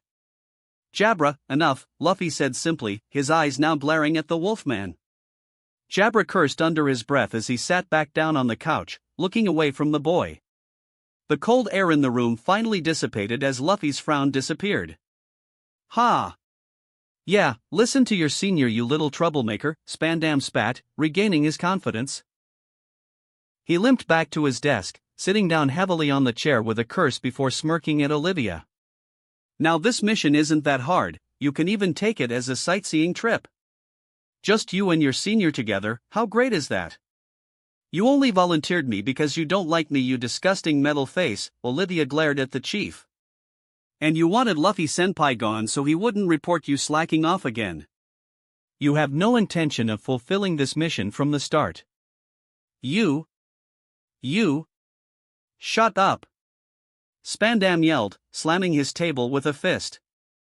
I'm sending you too and that's final. Get ready to leave at once. The train is already waiting outside. Yeah, Panda, we'll get right to it. Luffy sighed, already walking towards the exit. For once would you get my name right? Spandam yelled after the agent. Short-sighted gloryhound jackass, Olivia spat one more time before turning her back to join her senior. Once the two were out of the room, Olivia exhaled the breath in her lungs with a long sigh, dutifully ignoring the angry screams of the chief from behind the doors. Sorry Luffy-senpai, I lost my cool there. It's fine Oli, it'll be just you and me this time, Luffy ruffled her hair with a small smile. Olivia pouted, didn't I tell you to only call me by that name when we're alone? It's unflattering. Well, it's fine isn't it? No one else could make fun of you without getting away with it after all. We should get moving too, our ride out is already prepared. Olivia nodded, following her senior out of the base. Several days after they left Eni's lobby, the two assassins walked along the top of Red Line casually, looking out for any signs that might have caused the disaster. The mission had been uneventful thus far, the two departing from their transport at Mariewa before proceeding the rest of the way on foot. Olivia glanced at Luffy as the boy whistled a soft tune, his hands stuck in his pants pockets without a care in the world. Anyone else might have mistaken them to be out for a casual stroll, ignoring the fact that they were currently high up at the edge of the red line. It was not her first mission with Luffy and she was already used to his behaviors, so the boy's casualness did not bother her. She reminisced about the past when she was still blissfully unaware of the capabilities of the monster walking in front of her. Olivia had been scouted into the Cypher Pole training program after she was orphaned in a pirate raid. Graduating as one of the best in her batch, she was then transferred to CP9 as a prodigy. The girl had despised Spandam from the start, sometimes even beating him up for some of his selfish acts. She did not take to the rest of the team kindly either and refused to learn under them. In her eyes, Jabra was lazy, Kumadori was weird and Fukuro would always blurt out unnecessary things. That left her with Luffy, who had joined half a year earlier than her. Even with her short stature, Olivia was still 2 years older than Luffy and thus had disregarded the boy as insignificant, thinking that he was the errand boy of the team and never took him seriously. That opinion changed when the whole group was sent on a mission involving the rescue of a high-value hostage from a criminal organization's fortress. She had expected Luffy to be the one following orders and cleaning up after the team, only to realize that Luffy had been the leader all this time. Even Jabra was partial to him and a quick glare from Luffy would silence any of the Wolfman's complaints. As that was her first mission, Olivia had been decidedly nervous to say the least. During her training all her simulations were in controlled environments where failure only resulted in harsh punishments and nothing more. But now, an actual life was at stake and there could be no retries. A life she nearly jeopardized when she gave her position away to the enemy during the hostage extraction. The whole fortress was alerted and every single guard was hunting the small group down. Kumadori had to take a bullet in the shoulder to shield the hostage and Fukuro almost lost an arm to one of the organization's officers. Luffy had stepped in at that point in time, telling the whole team to go ahead of him as he held the tide back alone. Not knowing Luffy's real strength back then, Olivia had protested that she should be the one to be left behind for her screw-up, but Jabra had scooped the protesting girl over his shoulder and ran away as fast as he could with his team, the hostage thrown over Kumadori's shoulder in a similar fashion. Shortly after they left, the sounds of agonized screams filled the air behind them. A decapitated head flew past them even as they ran, stunning the small girl into silence. It was on that day Olivia realized how truly terrifying Luffy was and why Jabra always had a slight look of guilt whenever Luffy's name was brought up. For the 6 months after that, the girl's respect for the boy only grew, being the only one she addresses by name. Brought back to the present by a violent shake, Olivia frowned as she did her best to keep her footing amidst the violent quaking of the red line. Hearing the cracking of knuckles, she glanced at her senior, not surprised one bit that Luffy had not reacted much to the shaking. Luffy tilted his head at his junior. "I feel it." "Pardon?" Olivia asked, not sure what he was talking about. "The shaking," Luffy explained, pointing a finger at the ground just as the rumbling stopped. "I know where it's coming from." Not doubting her senior for a second, Olivia nodded an affirmative, following Luffy's lead. The boy started running along the edge, his eyes scanning the seas below as his junior followed behind him, keeping up with his pace. The two of them were a blur to the untrained eye as they reached inhuman speeds while dashing across the horizon. Soon, Luffy came to a halt at the edge of the cliff, staring down below. Olivia stopped beside him, her eyes following her senior's. A thick layer of fog clung below them, blocking even the light from reaching the seas below. "It's down there?" Olivia asked, squinting her eyes. Luffy nodded. "There's an island down there." "Shall we?" Olivia asked with a knowing smile. Both of them jumped at the same time, free falling through the fog. As they came into sight of the land of perpetual night, they kicked their legs at the same time, slowing their descent to land safely on the shore of the island. The two CP9 agents took a moment to survey their surroundings, letting themselves adjust to the nighttime on the island. Olivia looked above, scanning the dark sky. "Interesting, it was still daytime up there, wasn't it?" Must be the fog," Luffy said offhandedly, his hand shooting out to grab onto a shadow panther by its neck, catching it mid-pounce. "Well, at least lunch is settled." "Or is it dinner?" Luffy scratched his head while still holding the struggling panther with his other hand. Olivia gave a wry smile. "Our meal is settled." Luffy nodded, snapping the panther's neck with a twist of his hand. Throwing the carcass over his shoulder, he led the way deeper into the island with Olivia following behind. "Do you know what's causing the quakes, Luffy-senpai?" Olivia asked, ducking her head under a branch as they pushed their way into the forest. "Honestly, I have no idea, but I heard a powerful voice calling out from this island when the red line was shaking." "A powerful voice? Could it be a monster's roar?" Luffy shrugged. "Maybe. It sounded angry and there was little trace of humanity in it." Olivia frowned. "Are you saying we're here to assassinate a monster?" "Who knows," Luffy said with a slight smile, "a monster that's hiding amongst humans maybe."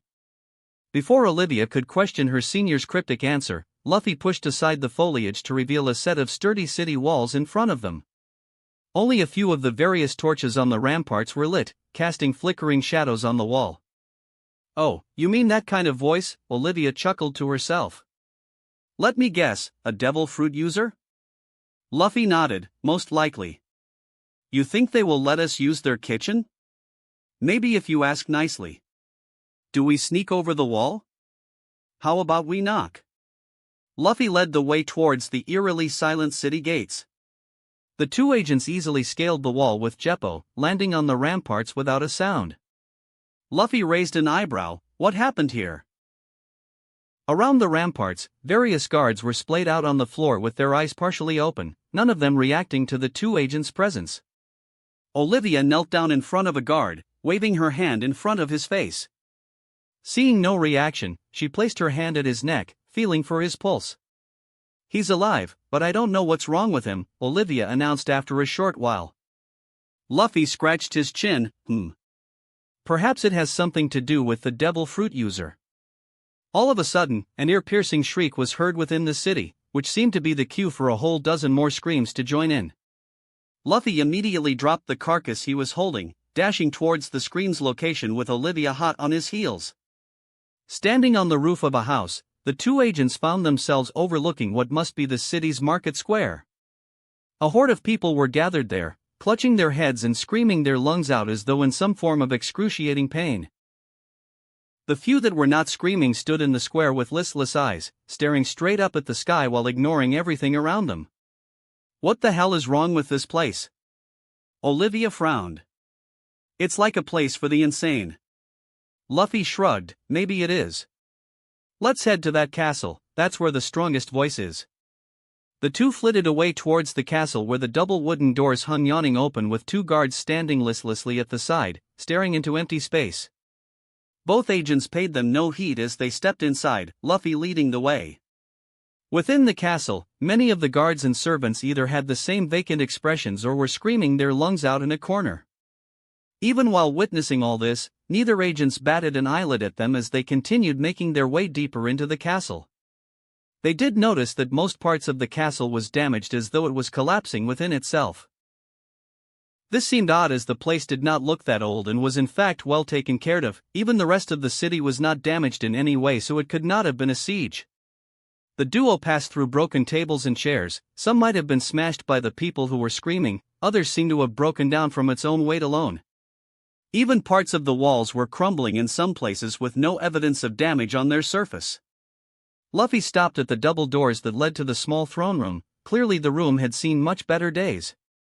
One of the grand double doors lay collapsed on the ground while the other hung on a hinge, swaying slightly. The once grand pillars lay crumbled in pieces on the floor, littering the room with its debris. The various banners, weapons and furniture that once decorated the room were now only broken pieces of their former self. In a far corner of the room, a few men wearing marine uniforms stood with the same listless expressions as the guards outside. At the end of the room, a lone man sat on the throne itself, his eyes staring at the ceiling.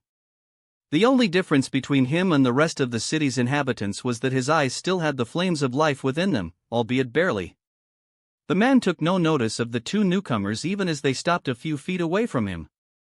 Olivia gave a short cough, catching the man's attention. Upon laying his eyes on the two agents, the edges of his lips curled up into a smile. "More outsiders. Have you come to mock us who have been condemned to eternal darkness?" Luffy tilted his head. "Mock you? Is there something funny?" The Shadow King chuckled. "For people like you who have always known light's embrace. You will not understand. Have you two come to stop me as well? Olivia frowned. Don't tell me, you're the one who is causing the red line to shake? Indeed. So if you would like to end up like the ones who came before you, the king gestured to the listless Marines, you're welcome to try to stop me. Before Olivia could decide whether to attack the king, Luffy stepped forward. Blaring straight at the king, Luffy asked, "What have you been doing to your people?" The Shadow King glanced at Straw Hat wearing agent, bemused. Interesting, you're the first that actually asked about my people. Answer the question, Olivia hissed. The king reached out his hand towards the wall at the side, giving the two agents a small smile before lowering his hand casually. At that instant, the wall crumbled down, collapsing into the room into its individual pieces and leaving a hole big enough for a grown man to walk through with ease. The collapse fruit, the Shadow King explained, leaning back further on his throne. Olivia narrowed her eyes. You have been trying to collapse the red line. Why? The king snorted at her question. Have you not seen the fog that clings to that red line of yours? It has always been there, enveloping the sky above us and blocking out the light. Only when the red line falls will this fog dissipate, and that's what I plan to do. You still have not answered my question, Luffy gritted his teeth. The Shadow King raised an eyebrow, wondering why this youth cared so much for people who he has never known. The red line was bigger than I had initially thought. I was not strong enough. I needed something to strengthen my powers, and the human will and sanity were the best catalysts. You collapsed your own people's wills and sanity? Luffy roared, moving to punch the king. The king flicked his hand before the agent fell face first into the ground just short of his target. Luffy groaned as he tried to push himself up, but his limbs refused to obey. Olivia was the next to fall beside her senior as the king stopped her from launching her airblade, a wry smile on his lips. Perhaps I should do the same to you too? Collapsing your wills just like those outsiders before you? Or maybe. Yes. Collapsing one of your sanity and have them kill the other? Olivia, run! Luffy roared as his arms turned black, fingers digging into the ground as he pushed himself off the ground. The Straw Hat wearing agent only managed to get on a knee before he felt the Shadow King's hand on top of his head. Sanity collapse. Olivia only had time to see her senior open his mouth to scream before she was blasted back by a shockwave. The female assassin found herself blasted back to the entrance of the throne room, hitting the wall with a loud thud. She bit back a curse as she flipped herself back on her feet, momentarily free of her bindings. The Shadow King felt the worst of the unexpected shockwave, having been blasted headfirst back into his throne. As the Shadow King struggled to push himself back on his feet, he found himself staring up at a face devoid of emotions. Even without his sanity, Luffy's body remembered his training. A quick strike at the side of the neck and the loud snapping of the king's spine could be heard, his body crumbling to the floor like a puppet without its strings. At the moment of the king's death, the wills and sanity of the people returned at once, most of them not even aware of what had happened to them. The Olivia from half a year ago would have breathed a sigh of relief now, but the current her knew that Luffy's sanity had not yet returned to him. She knew from Luffy's command to run that he was going to kill. This was the Luffy that was CP9's strongest agent, the ruthless killer that Jabra had created who put Lucci's records to shame. As a result of suppressing his feelings, the youth had learned to shut off all of his emotions for a short period of time, enabling him to kill everyone around him with no remorse nor hesitation. But that also meant he would kill both friend and foe, his mind unable to distinguish the difference between the two. The Marines who had just regained their will were still regaining their bearings before Luffy appeared in front of them, his leg poised in the air.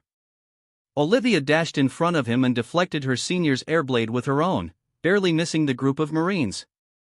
Run! Olivia commanded, ducking underneath a shuriken from Luffy. The group of Marines wasted no time in obeying her, running as fast as they could out of the room. Olivia stared down at her senior, her senses kicking into overdrive. She knew from her various sparring sessions with Luffy that he was not an opponent she stood a chance against, much less defeat.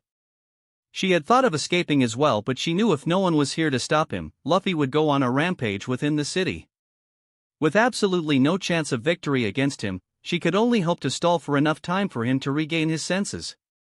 Luffy disappeared from her vision momentarily, it was only due to witnessing Luffy's usual fighting style that Olivia could duck her head in time, letting the kick sail over her.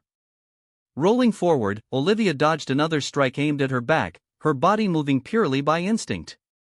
Wasting no time, Olivia spun around to cross her arms in an X shape in front of her chest, catching Luffy's punch just in time before she was blasted back by the shockwave.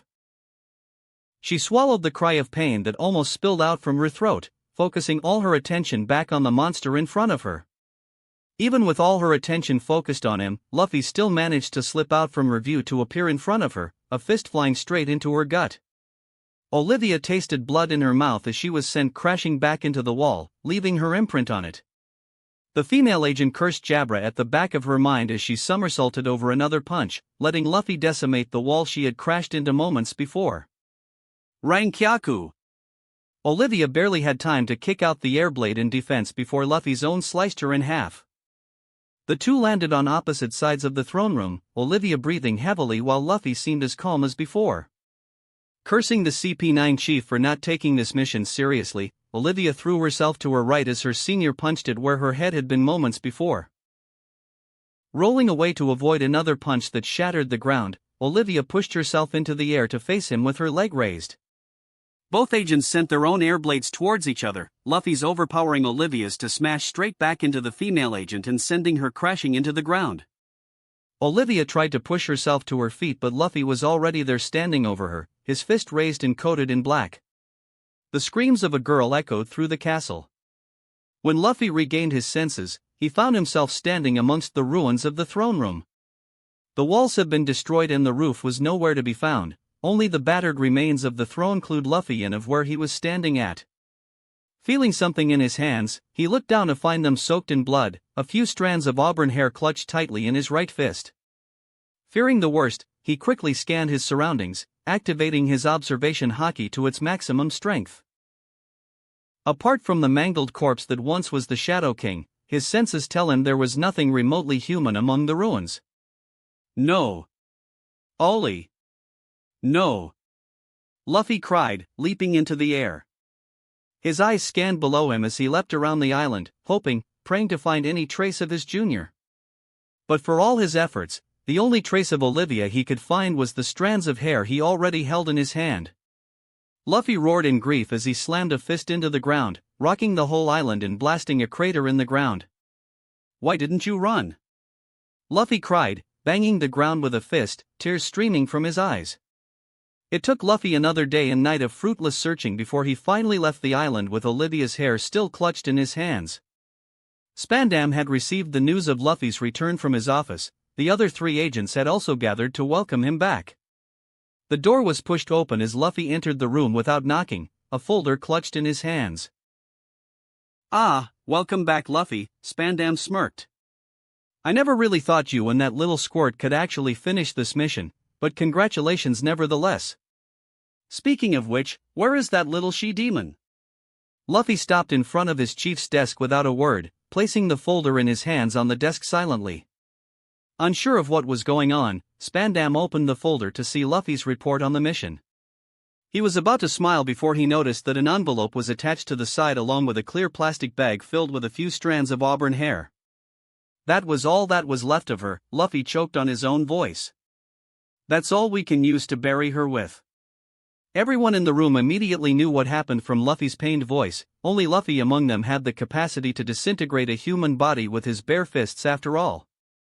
Trying to avoid the topic, Spandam held up the letter with a frown. What is this then? My resignation letter. Spandam visibly blanched at this and the other three agents immediately leapt to their feet. You wish to quit the Marines? Spandam's voice was shaking. Luffy nodded without hesitation.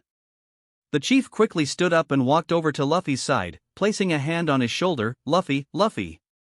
Let's not be hasty now, eh? Listen, I know a good person who can help you with this. You know people still need you to protect them, right? If you leave, who's going to protect them? Who's going to protect the billions of innocent lives who can't protect themselves, eh? What would your grandfather say? Luffy was about to say something but immediately closed his mouth. How about this? I'll transfer you out from here under someone I know, they'll take good care of you, what do you think? Luffy looked at his chief, then at his former colleagues, thinking back to the lives that his missions had supposedly saved. Many more people can be protected, you can be the one that helped them live. Are you going to abandon them? You still wish to protect them, right?